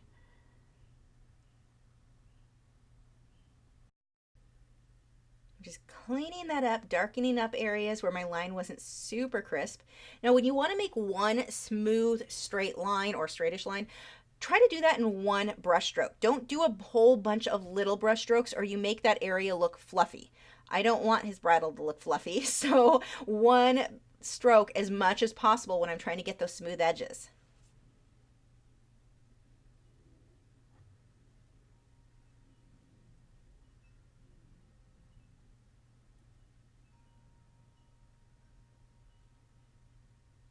Remember, that's going to lighten up a whole lot when it dries. It'll look like the rest of the black.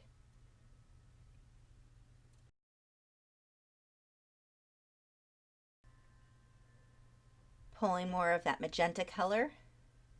You could use straight purple. I mean, whatever color you want. I just didn't want it to be flat, completely flat black or gray for the mane there.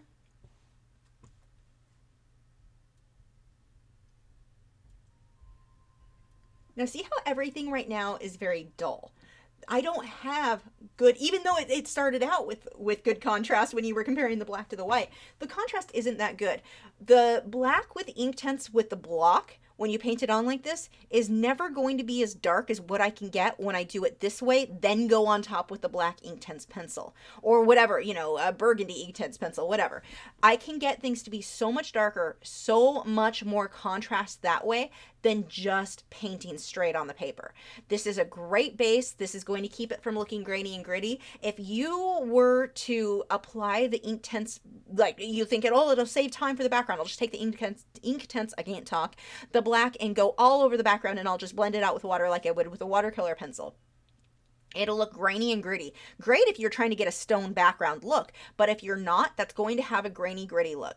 So you don't want to apply that block or even the pencil straight to the paper for that base layer. Apply it straight to the paper for later layers, sure, but that base layer, I always want to paint that in first. I will get way smoother, way better results. And if you're using the pencils, scribble that on that sandpaper like I was saying, and then make your ink mixture that way, and then go ahead and paint it on. Now with the Inktense, I believe they've got a grate, or Derwent makes a little grate. I don't have it, I need to get one, but this little plastic container, and it has a grate on top, and you can burn your pencils through on that to create a mixture that you then add water to, and you can paint it that way. I don't personally have it. I know that they make one though. I think it looks really, really cool, and I can't give you any answers on why I always forget to order myself one, but those are neat. That's another option that you can go with. I don't want you to feel like you can't do this if you just have the pencils. You absolutely can. It just takes a little bit more work to get it to where you can paint on your base layers. And with watercolor, I can just draw a pencil straight to the paper for the base layer and it blends out smooth. It just doesn't with Inktense. I'm not sure why it doesn't really dissolve all the way. It never does. No matter how much I go over, no matter how light of a hand I use, it will always have that grainy gritty look if I put that as my first layer. Now, technically, it still has a grainy gritty look when I don't put it as my first layer, where I have an underpainting like what I have here. The reason, though, that it doesn't look so grainy gritty is you can't tell because I'm not fighting the white of the paper. I've already got the white of the paper completely covered with my Inktense blocks first. So now we are going to move on to the pencils, finally. Look at how, now I am putting a lot of pressure on here. Look how much darker I can make this. And even if I wanted my background to be darker, like pitch black, I could go over that as well with the pencil. I'm just too lazy to do so. But it is something that you can do if you want to go back over that. And then when I go over with water, this is so much darker. It's crazy the difference when you layer it this way, how much darker you can get those darks. Look at this. This was black before, but not now this looks black. I thought the other one looked black, but every time when you go over it with those pencils, you can get so much darker. It's so nice. I am not working in light layers with a light hand. I want this to be down really dark, and I don't want to do too much blending if I don't have to, because I'm lazy. I'm just going to go over this a little bit. But see, it doesn't look grainy and gritty now. If I did that straight over the white paper, it would. I'd have little bits of white showing through. And I have no idea why these don't blend out all the way, but when you put the pencil or the block to the paper, but watercolor pencils do. I've never figured that out. But whatever these are mixed with, they just don't dissolve on the paper all the way. And you have to watch. If you remember my Inktense, the secretary bird I painted years ago, that guy, I had decided I wanted to put a little bit of blue in the feathers. And I forgot I used that with the pencil. I mean, I was several layers in. I was towards the end. And when I blended another color out, that blue activated, and I thought it was blended out.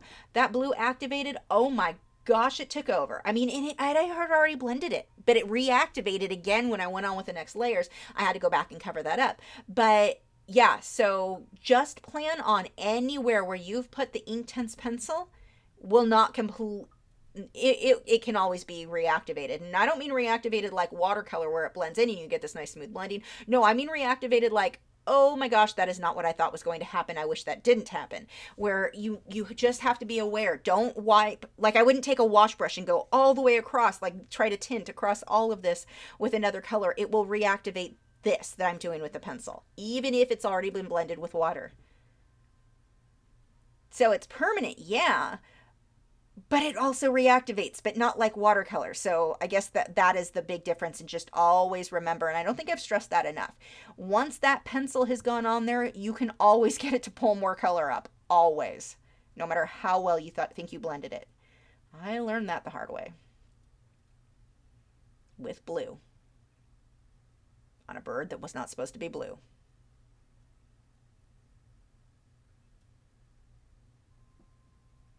So yeah, it doesn't lift, but it will spread. I think that's a better way to put it.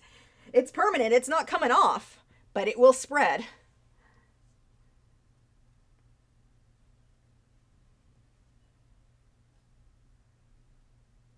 I'm taking this reddish brown. This one is brown madder.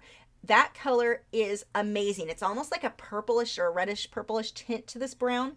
It is the most gorgeous. This is one of those colors. If you've got, I would, while I say the colors don't matter, this one's amazing. I would grab this one if you've got it with you.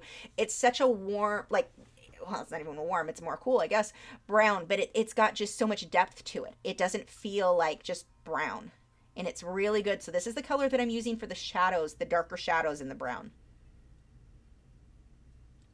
Now with the pencils, as I go over it, I can blend some of it with water, or I could leave it just with the pencil. It really just depends on what I want. And I'm using the white Inktense pencil over the areas of the highlight. Now this will get blended in a bit. Whenever I put the white down and I blend out, it kind of disappears when it's with the white pencil.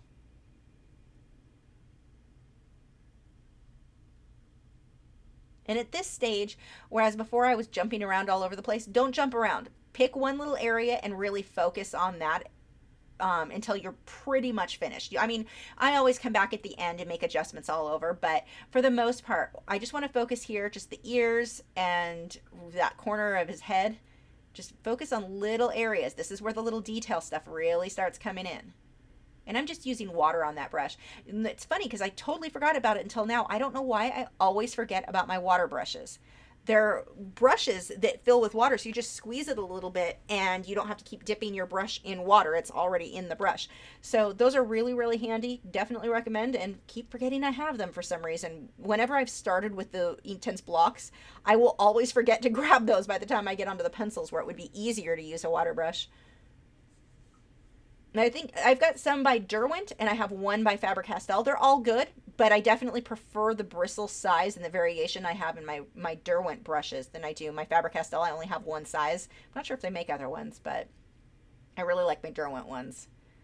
Faber-Castell one is nice, but I get more variation because the Derwent ones came in sets of three different size brushes.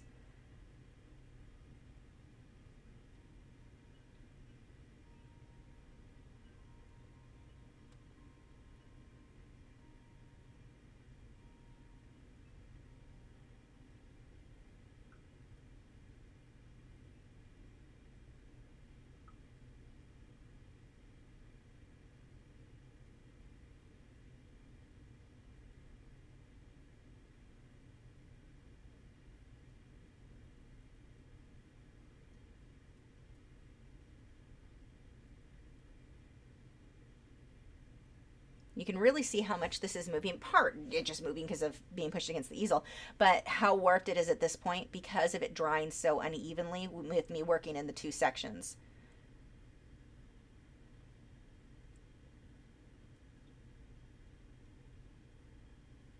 And by two sections, I mean the head separate from the background. Both, the background was stretching and then shrinking and then stretching and then shrinking, and then the head worked separately, and so it just doesn't have a nice even finish there.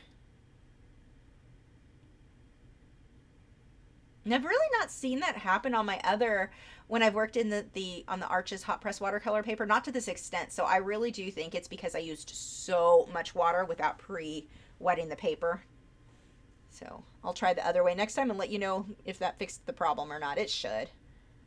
I just get in the habit of being lazy and not pre-stretching things.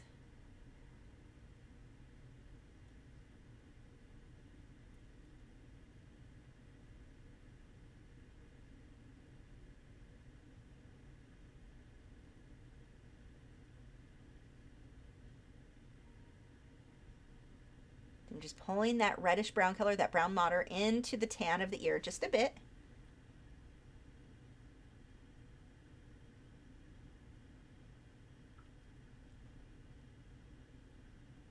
Now, composition on this one. Definitely give yourself a little bit more room underneath the muzzle there. The photographer really cropped that very, very tight. I would give yourself a minimum inch between the edge of the muzzle and the paper. I trimmed mine, cropped it, just I can't tell you why I cropped it that short. When I was editing the photo, I've got to get more photos. But anyway, you can see when I zoom out how much room I actually have under the nose. If I were to do this again, I would probably lift it even higher to where his ear, like move him up a little bit more so there was a little bit more space under the nose there.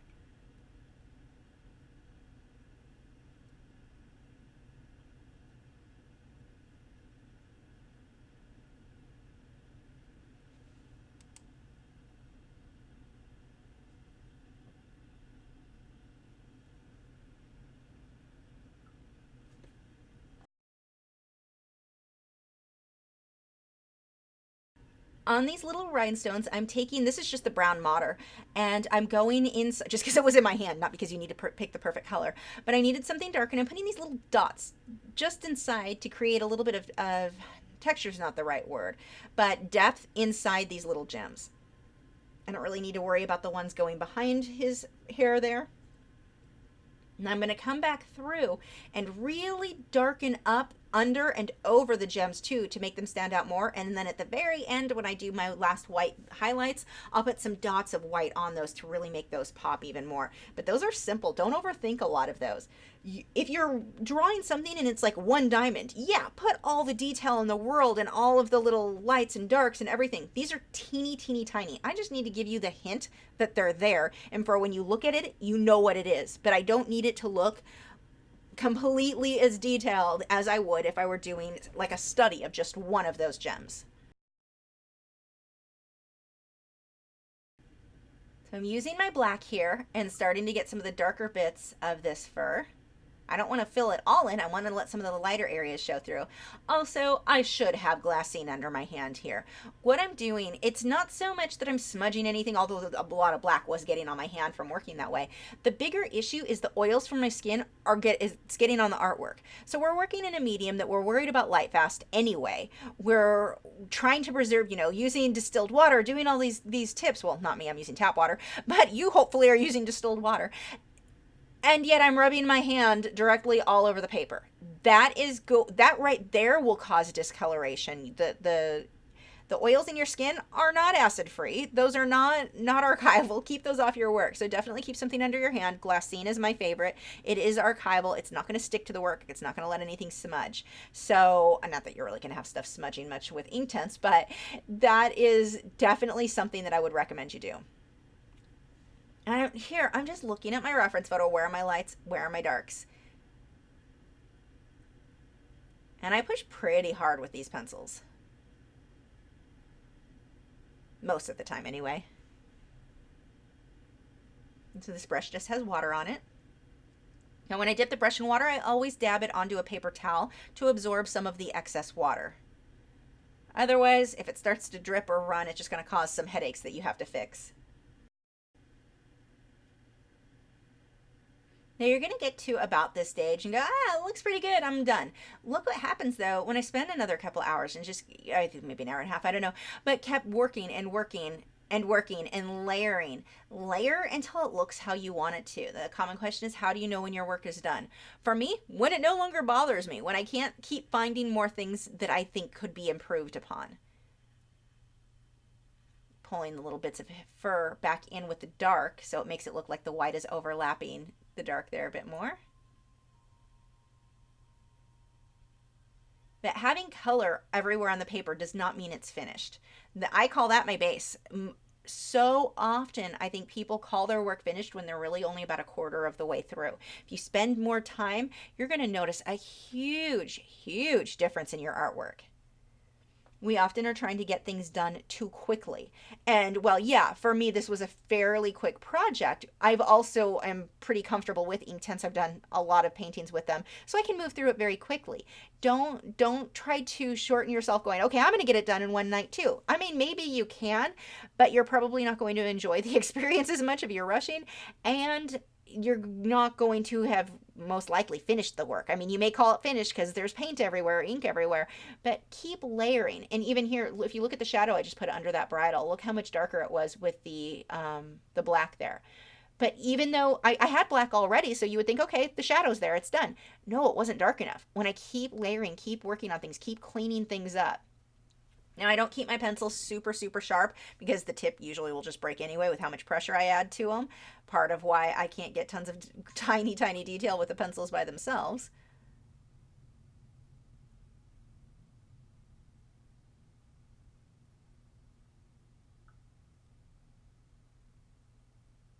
But you'll see me work with these. It's not like colored pencil at all, where my pencil will be almost completely burned down with the lead and I'll keep working with it.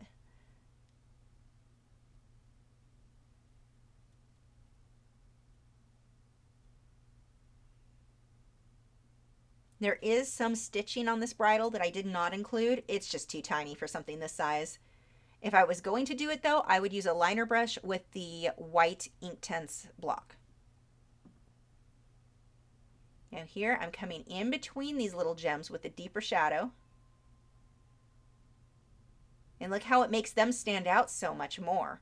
While I will come back through with dots of white, the bigger thing is just darkening what's next to it. So often when you feel like something you've painted isn't bright enough, it's really that what's next to it is not dark enough. Darken what's next to it.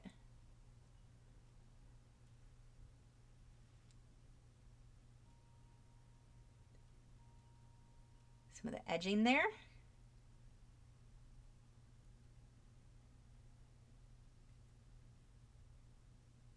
And I'm pushing pretty hard to get the white highlight just on. It's not really a white highlight. I'm using white, but it's just a highlight on the upper edge.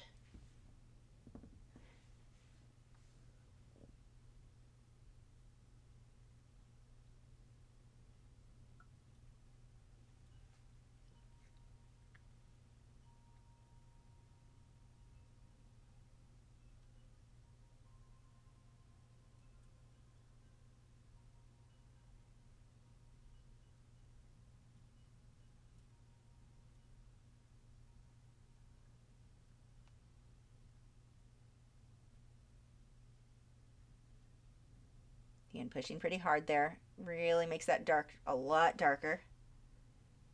Now you don't always need everything, or most of the time you wouldn't want that much black used on things. But in this case, because of it being such a dark, high contrast piece, I'm letting the darks be really dark. Now here, if you look at his eye, it looks like it's just a little like the camera's out of focus. It really isn't that. It's that my detail is not as lined as it needs to be yet. Maybe a little out of focus, but not as much as it looks there. It really is just a matter of coming through and sharpening things up now. So I'm using the black again.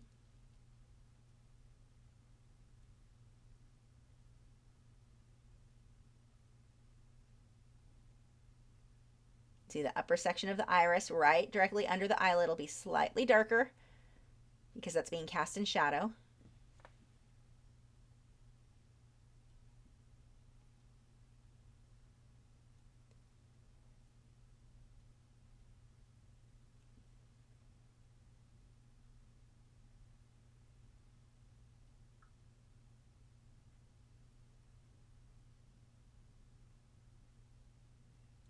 One of the questions somebody left was that they thought, or they were told when they bought their pencils, that you can't lighten things back up. And that's absolutely not true. You can see as I'm working through here, you definitely can lighten things back up with adding white.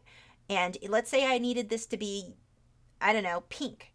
I'm going to put white first and then put the pink on top of that. But the white would go down first so that the pink would show up over the white. But you definitely can lighten things up just fine with this medium. Easier to darken than to lighten, but you can lighten. It's a fairly forgiving medium because of the way that we can paint that white block on there.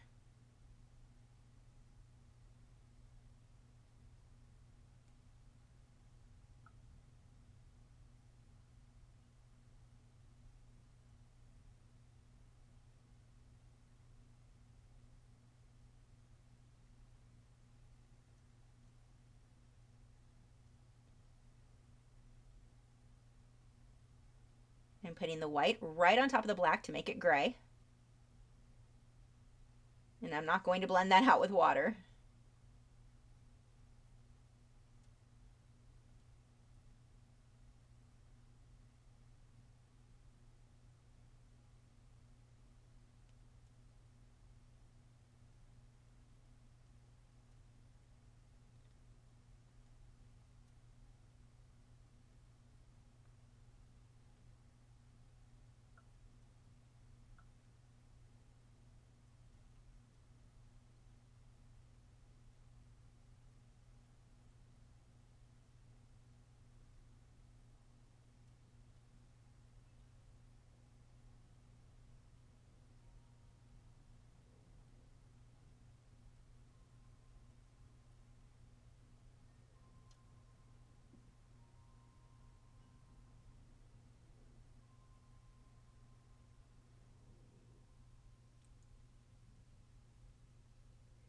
Now, one of the things with the inktense that I do wish is that if I wanted to put like a light blue, I have to put white first and then the light blue on top of it. If I just take one of the blue pencils, it comes out almost looking like it's black until you blend it out and realize you have blue all over the place. Poor secretary bird. But you always have to put the white down first anywhere where you want a lighter color going on top of it, if you're trying to get a light blue on top of brown in this case. Now if I wanted light blue on top of white paper, that's no problem. Then I just thin it out a whole bunch with water. But when going over something like this, I've got to do the white first and then the blue.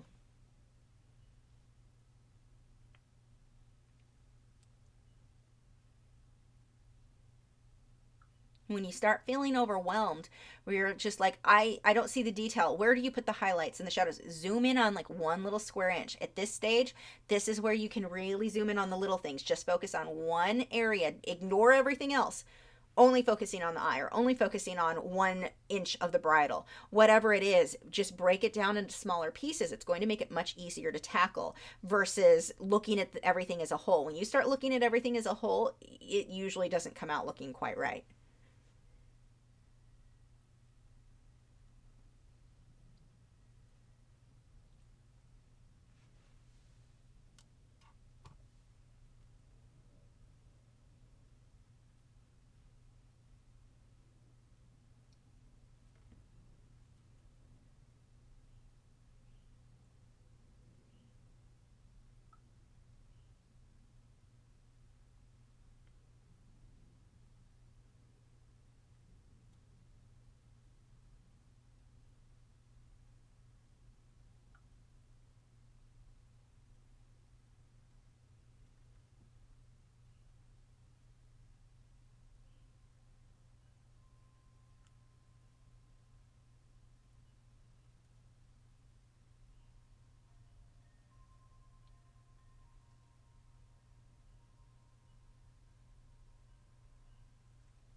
I'm going to start sharpening up some of the details in here.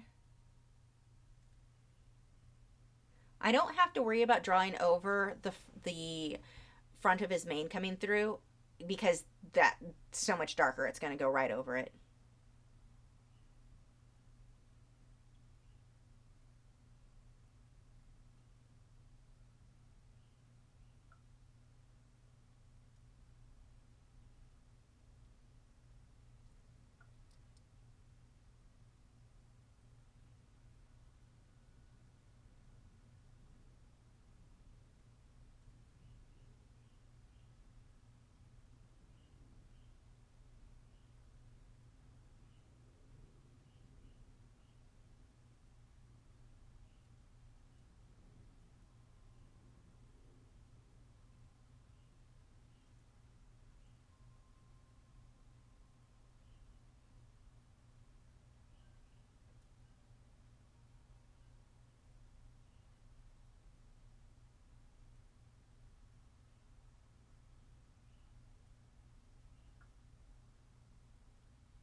And look what a difference as I start adding that contrast, get those darks in there.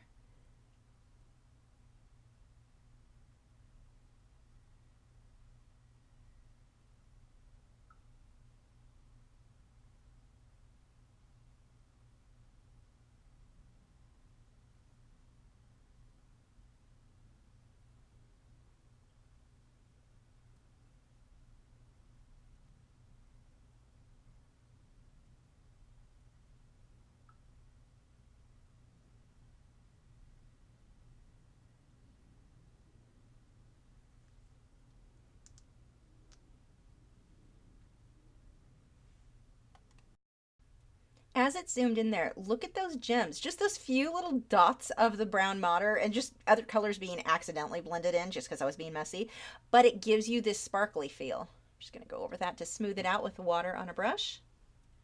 And that's just water.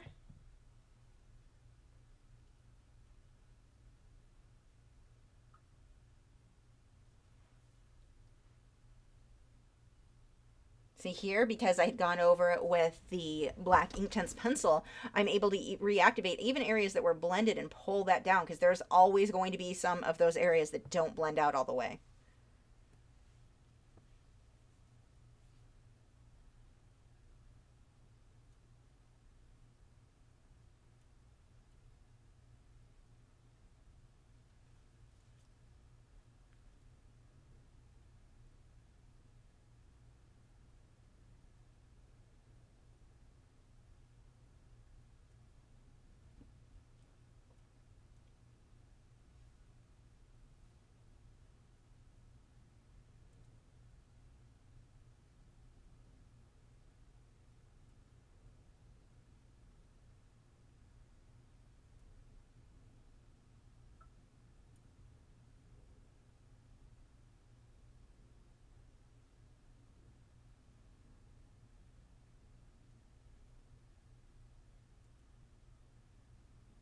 I'm going to spread that down.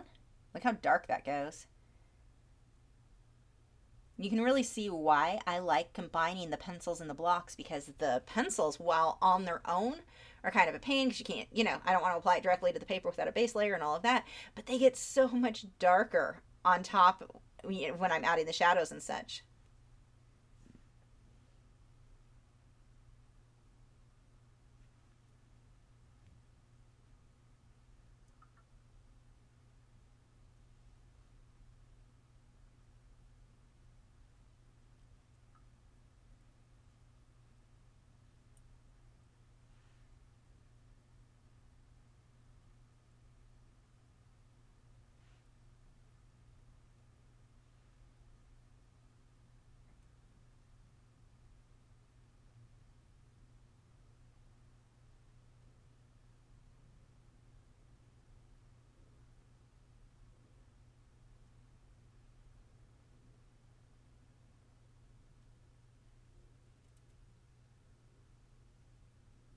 I'm pushing quite a bit harder here, just really cleaning up and defining these edges.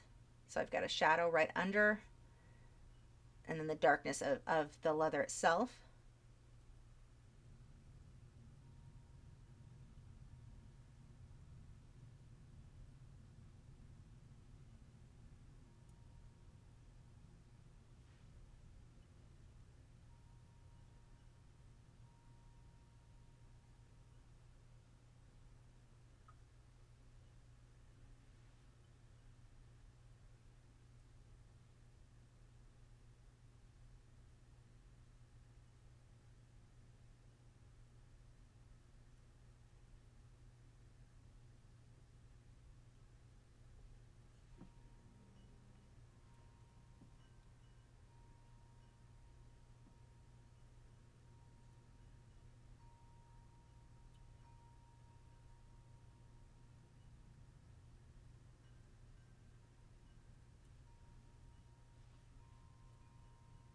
I think the bridal, it does take more time than the horse, but man, does it look, they always look so good. If you can get your highlights and your shadows in there right, they really do look nice.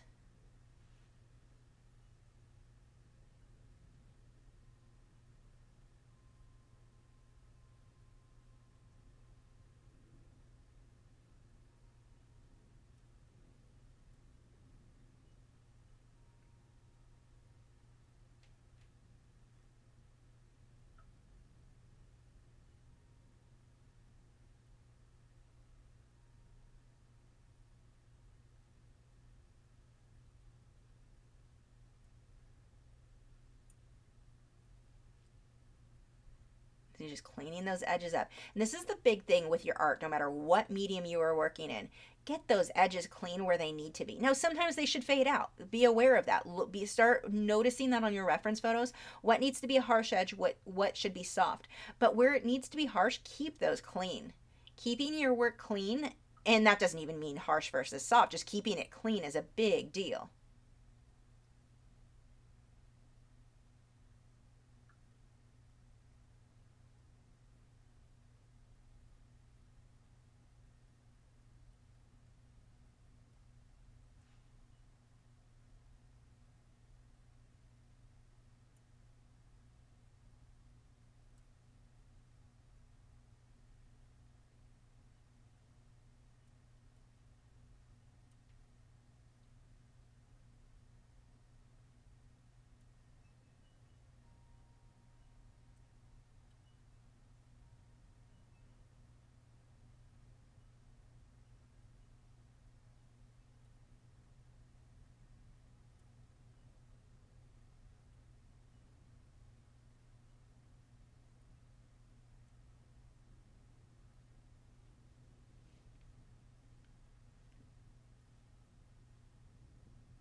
Pulling more highlights. And then the other color that I'm going to be using a lot with the pencils besides that brown madder is burnt orange. That color is super helpful for getting this orange tint to the horse without it being too orange.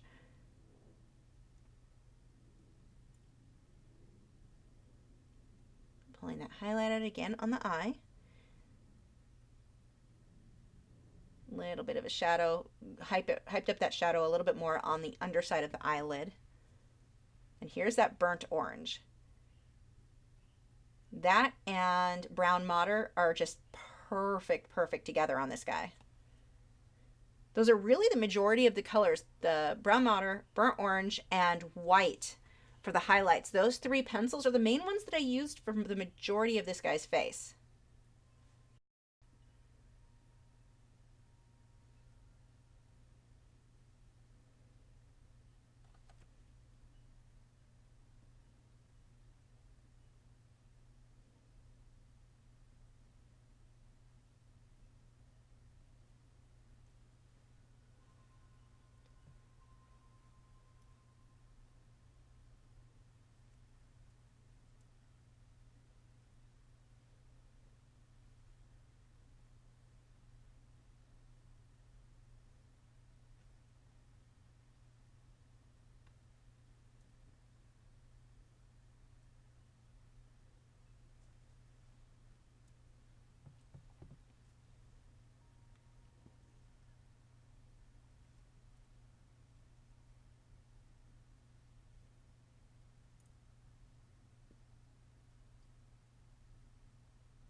slowly pulling some of that shading out.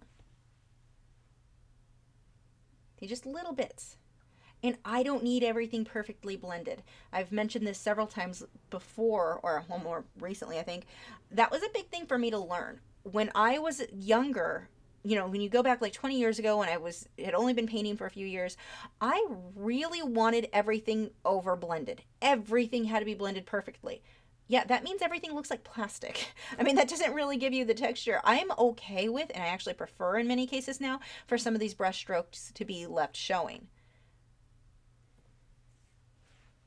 But I would spend so much time trying to overblend perfect transition so everything almost looked like an airbrushed cartoon, kind of like it was just overdone. But I didn't even have my values in there, so it didn't look realistic. It was just really blended.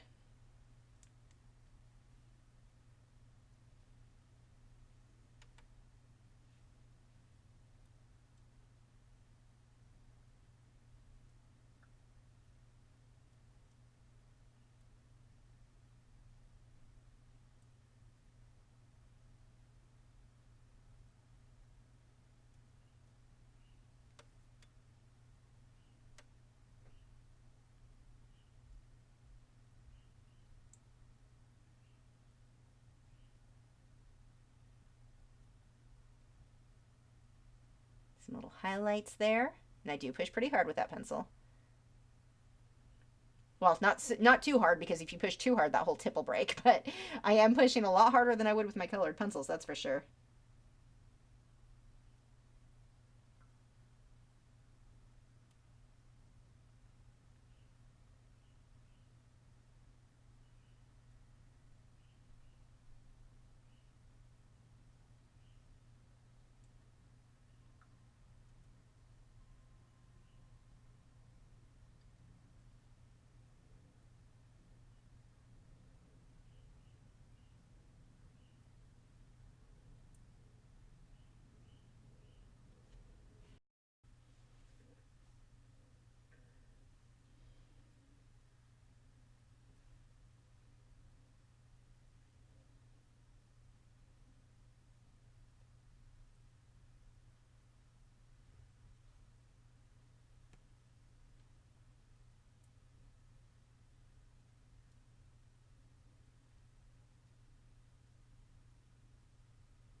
Just lightly coming through with some of those highlights.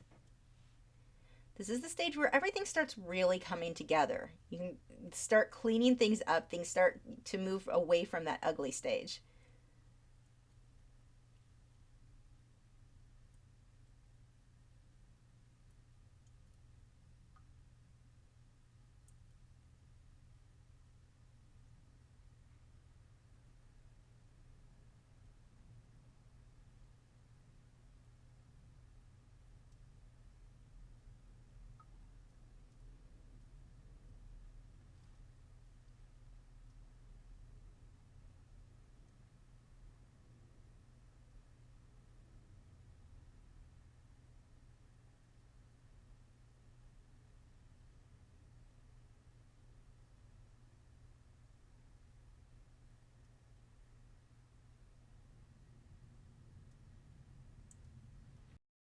I'm really just paying attention to that reference photo now. Where are my lights and my darks? What needs to be, like, have the contrast hyped up? Here I'm using the brown modder a lot on this shape. It's not a shadow, it's actually the fur color is darker here, right next to the white.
Just coming through with highlights over the mane. Now, if I go too light here, if this stands out too much, I just come back over it with my brush with water, and it's going to tone that down a lot. You'll still see it, but it would be toned down a lot if it was too much. And I'm going to use my brown modder and start coming through. Actually, no, I take that back. That is black. This is the deep shadow under the mane.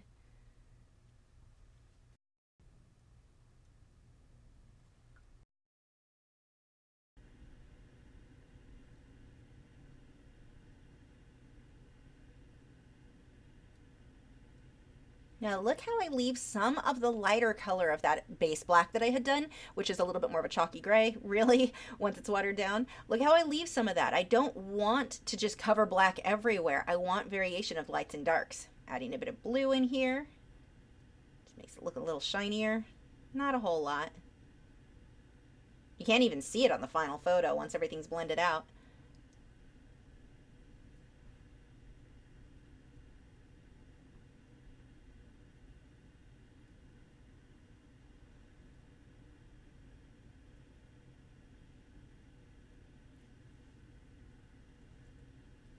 Now here I'm taking the black pencil. I'm going to really define these shadows. Look how much darker that'll go than what it was just with the inktense block painting it on.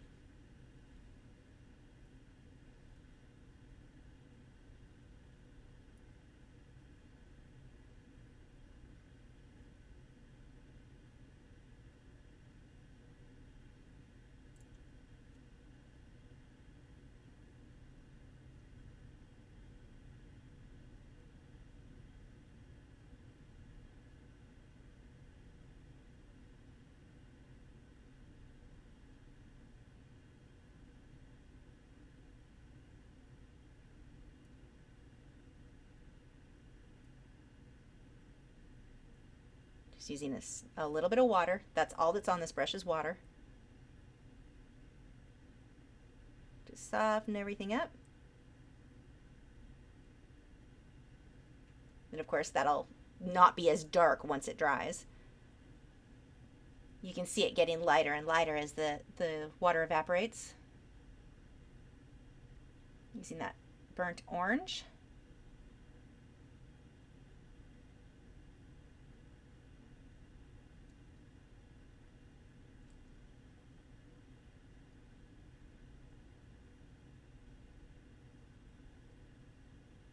And I realized I was not using the brown modder like I thought I was. I was using black.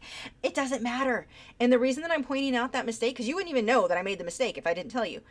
Doesn't matter. I need a shadow in there anyway, so it wasn't quite the shadow I thought. I'll go back over it with color if it's too dull after. But I mean, I do stuff like that all the time where I grab the wrong pencil and don't realize till it's a little too late. Now, obviously, it's better if you don't make those mistakes, but if you do, don't think, oh my gosh, I just ruined everything. Nah, just figure out how to work with it. Make it work.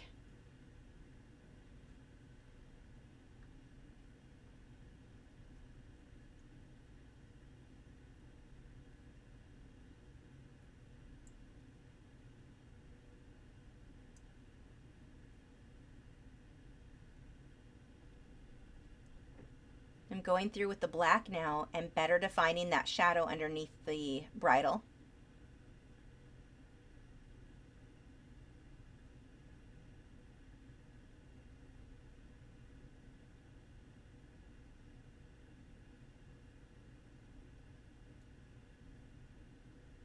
And giving it a decent amount of pressure. My pencil is not very sharp, so it won't break. It'll get really, really dark with that pencil over where I painted the black.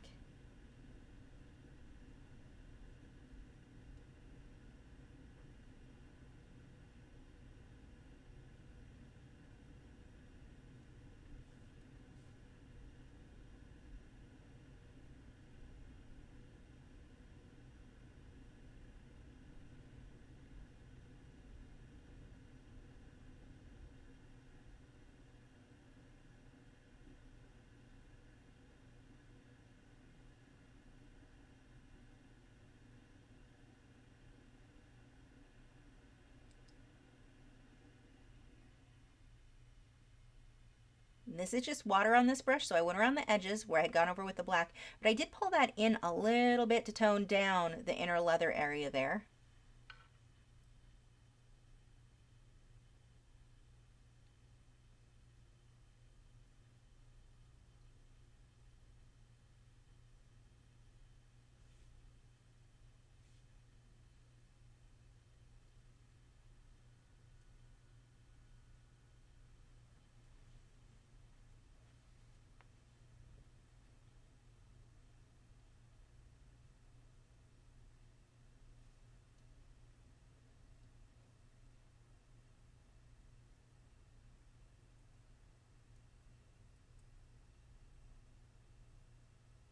And I'm using that same burnt orange for, I'm making this a little bit more gold than what I think was in the reference photo.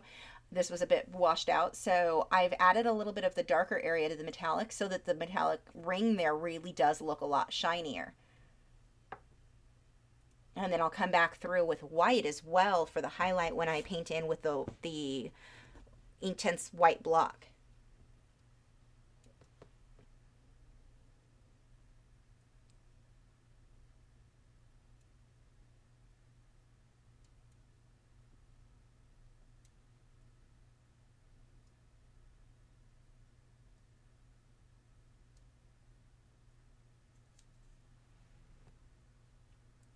And just using the pencil anywhere where I'm adding the white pencil here, this I'm not intending to blend out. It may get blended a little if I blend something next to it, but I'm going to try to keep the white by itself so this is nice and sharp and clean.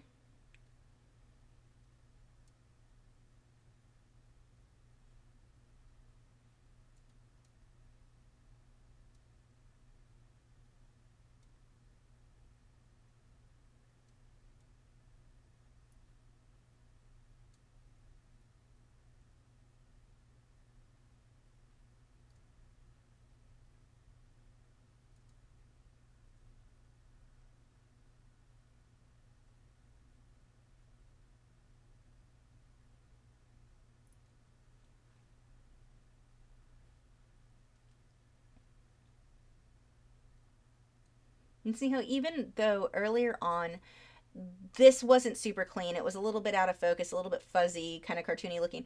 As you keep layering, keep building, keep cleaning, this all starts coming together. Those earlier layers are normal when they don't.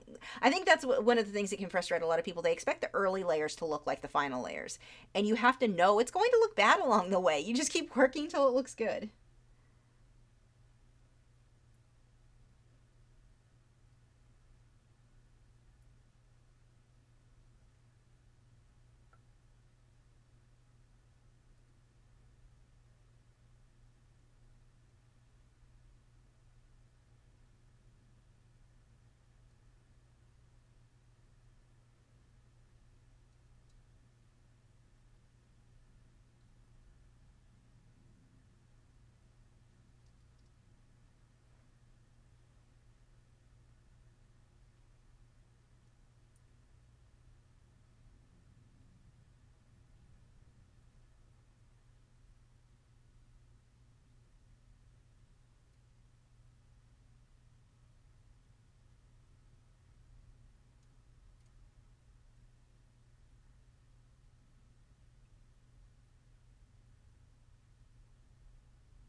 If you have a bad layer, you mess something up, don't panic. I know I've already said this even in this video.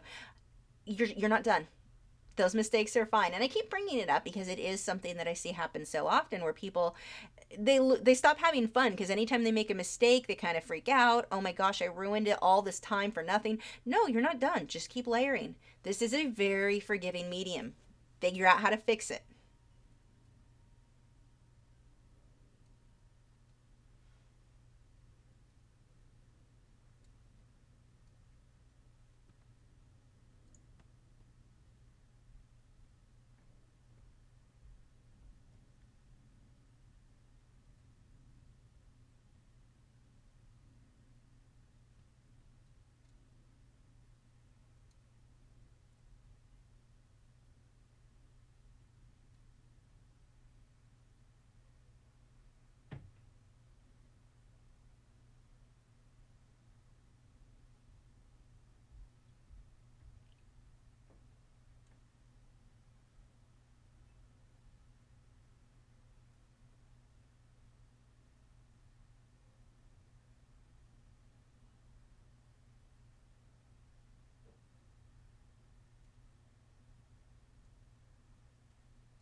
Still just using the black pencil there. Actually, I take that back. I believe this one is technically a gray pencil, but once it gets wet, it does darken up a fair amount.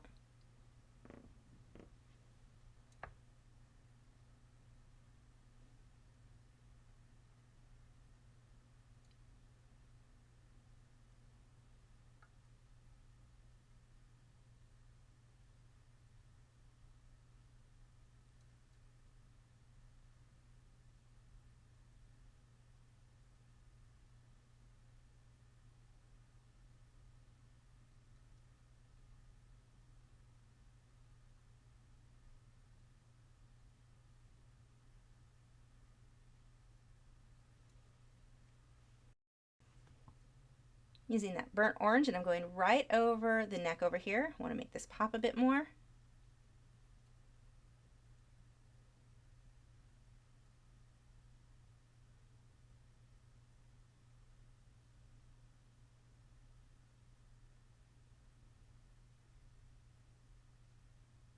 Now I'm giving it a decent amount of pressure, or giving that pencil a lot of pressure here as I really get this area dark.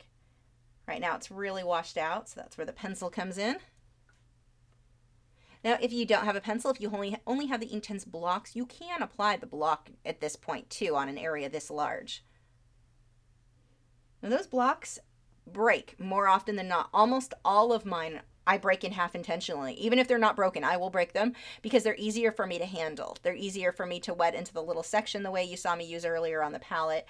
They're easier to, if I did want to apply it directly to the paper, they're easier for me to work with them in pieces than as a whole piece. I know people have complained about that before, that they break easily. I prefer them broken at least in half. I don't think that that's really a bad thing. They're just more practical to work with that way.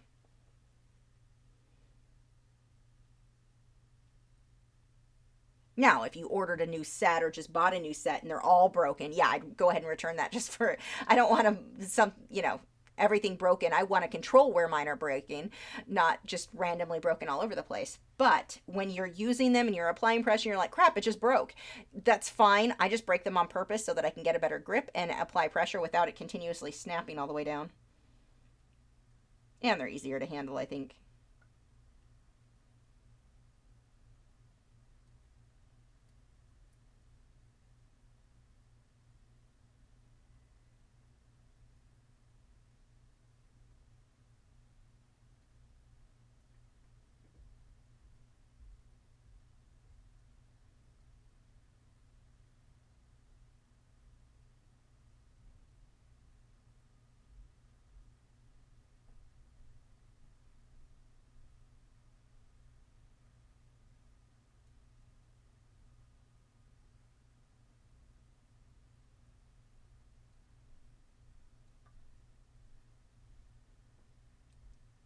There's that burnt orange right back over. I've got some brown water in there as well. And I've got to blend all of this out. This is just water on this brush. Now this is a case, even if I remembered I had water brushes, I wouldn't have used them. I need a big brush for this area. This is too large. I like the water brushes for small areas, little details.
Gonna dry that completely.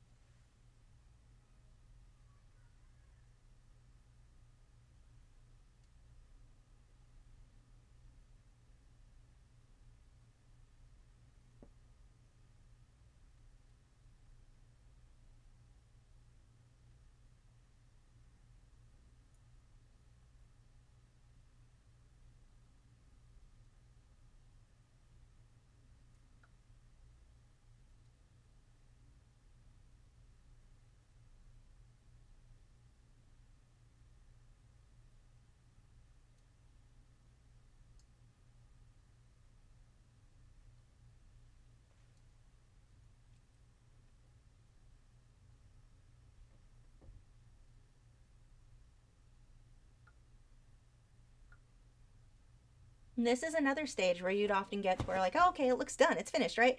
But look at how much more. Another 30 minutes of working on it really is going to make a big difference. Just start looking at that reference photo. That's probably one of the biggest pieces of advice I can give you. Look at your reference photo. Start noticing, start looking for little details, little things you didn't notice before. Turn your reference photo and your artwork upside down. Now, your reference photo and artwork do not have to match exactly. In this case, this is not like a portrait I'm doing for somebody. If it were, I need to make sure that the horse, the color is more accurate to the reference photo. Here, this isn't for anybody. It doesn't matter. I just want it to look like a pretty horse. But if don't feel like every little thing has to be exact, but you are looking for certain things. Try to get the eyes really accurate. You make sure things are in the right location, especially if it's a portrait. But look for your contrast. Where should you make something darker or lighter? Look for these little things. Or maybe did you miss something that needs to be cleaned up and sharper, or something that should fade out? These are the things you really want to be looking for at this stage. And working upside down, flipping your reference photo and your artwork upside down makes it a lot easier. But I spend more time looking at my reference photo than I do my actual artwork. Take some white, we'll get the highlights in there.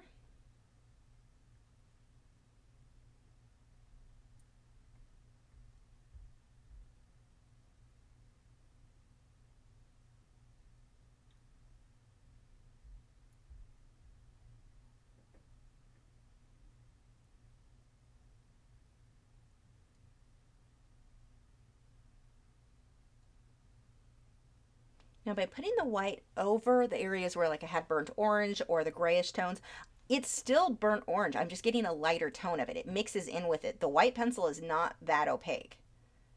It mostly just gives me that lighter area. Or lighter version of whatever color it's going on top of, I mean.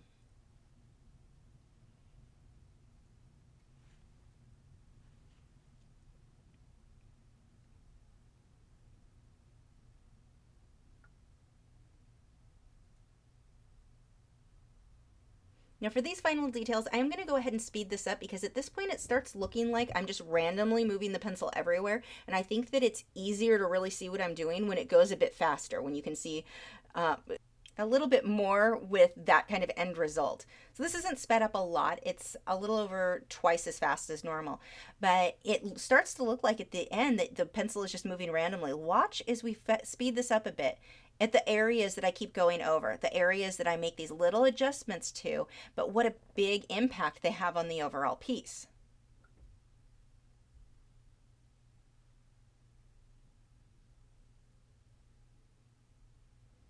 Gonna really clean this ring up. Even though that ring doesn't have a definite dark outline around it, I just think it'd look better if I pulled some shadows along those edges.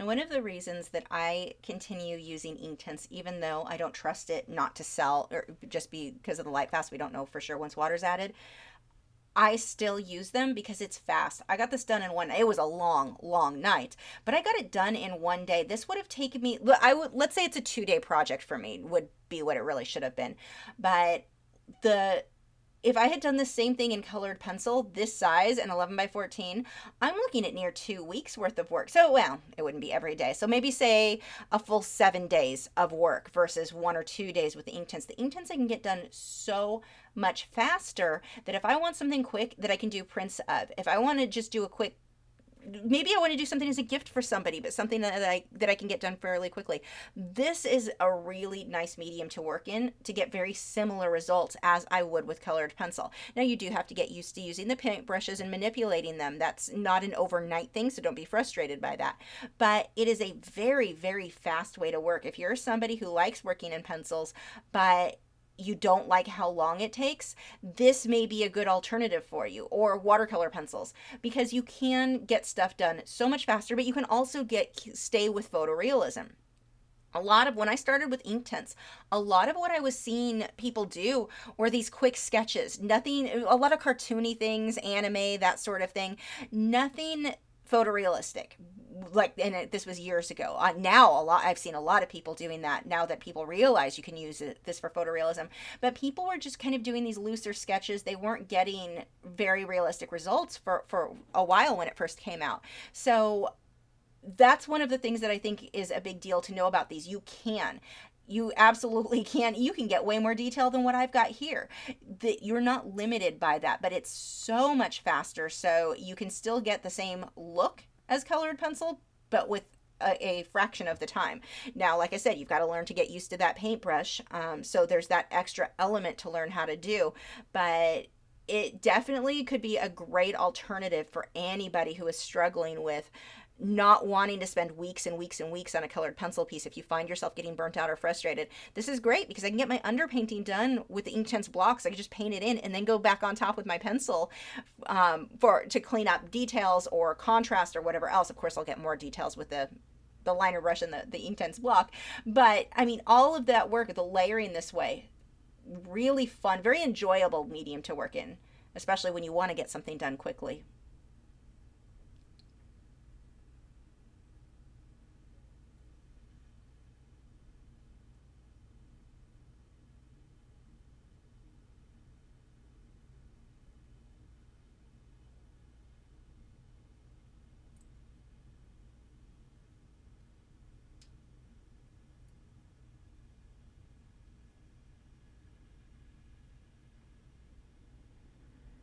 Taking that white, kind of cleaning up edges.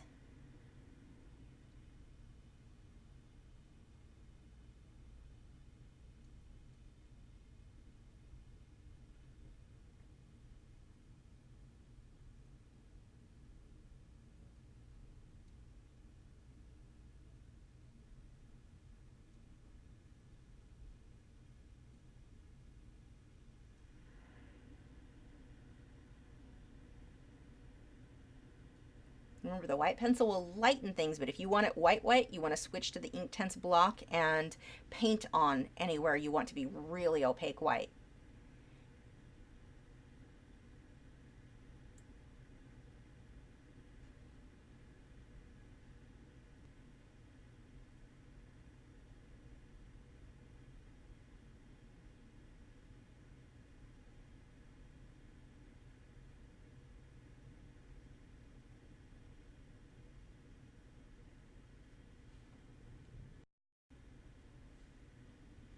Here's that Inktense white from the block. Just gonna add little dots on the gems there, make them stand out a little bit more. A little bit on the metal clasps, on his eye, that ring. Then we've got the little whiskers sticking out here. Remember, don't push very hard. If you want a thin line, just barely let the tip of the bristles touch the paper.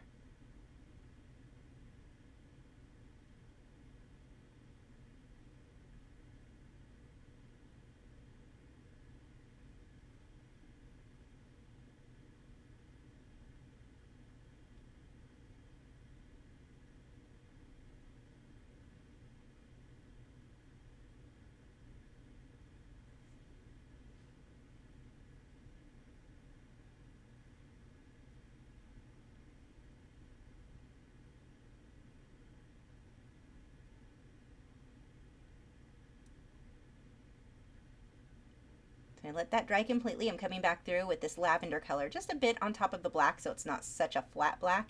It's dark too. When you go on top of it, if you're not blending it out like this, it's dark, but it makes the black have a little bit more depth in those areas. One of the main reasons I decided to do this is I had so much of that lavender in his mane and nowhere else, and it was drawing my attention there a bit too much. So I decided to just go ahead and to pull this into some of the shadows, which balanced it out a lot better. Whenever you're working with something, you don't want to put one color in one location of the painting and nowhere else. Make sure that it works its way through at least a few other areas of that painting. Otherwise, your attention gets drawn to that one spot a bit too much. And there we go. Like I said, the lighting that you photograph this under, and if you do any photo editing, it's going to make a big difference. Or just the room that you view this in.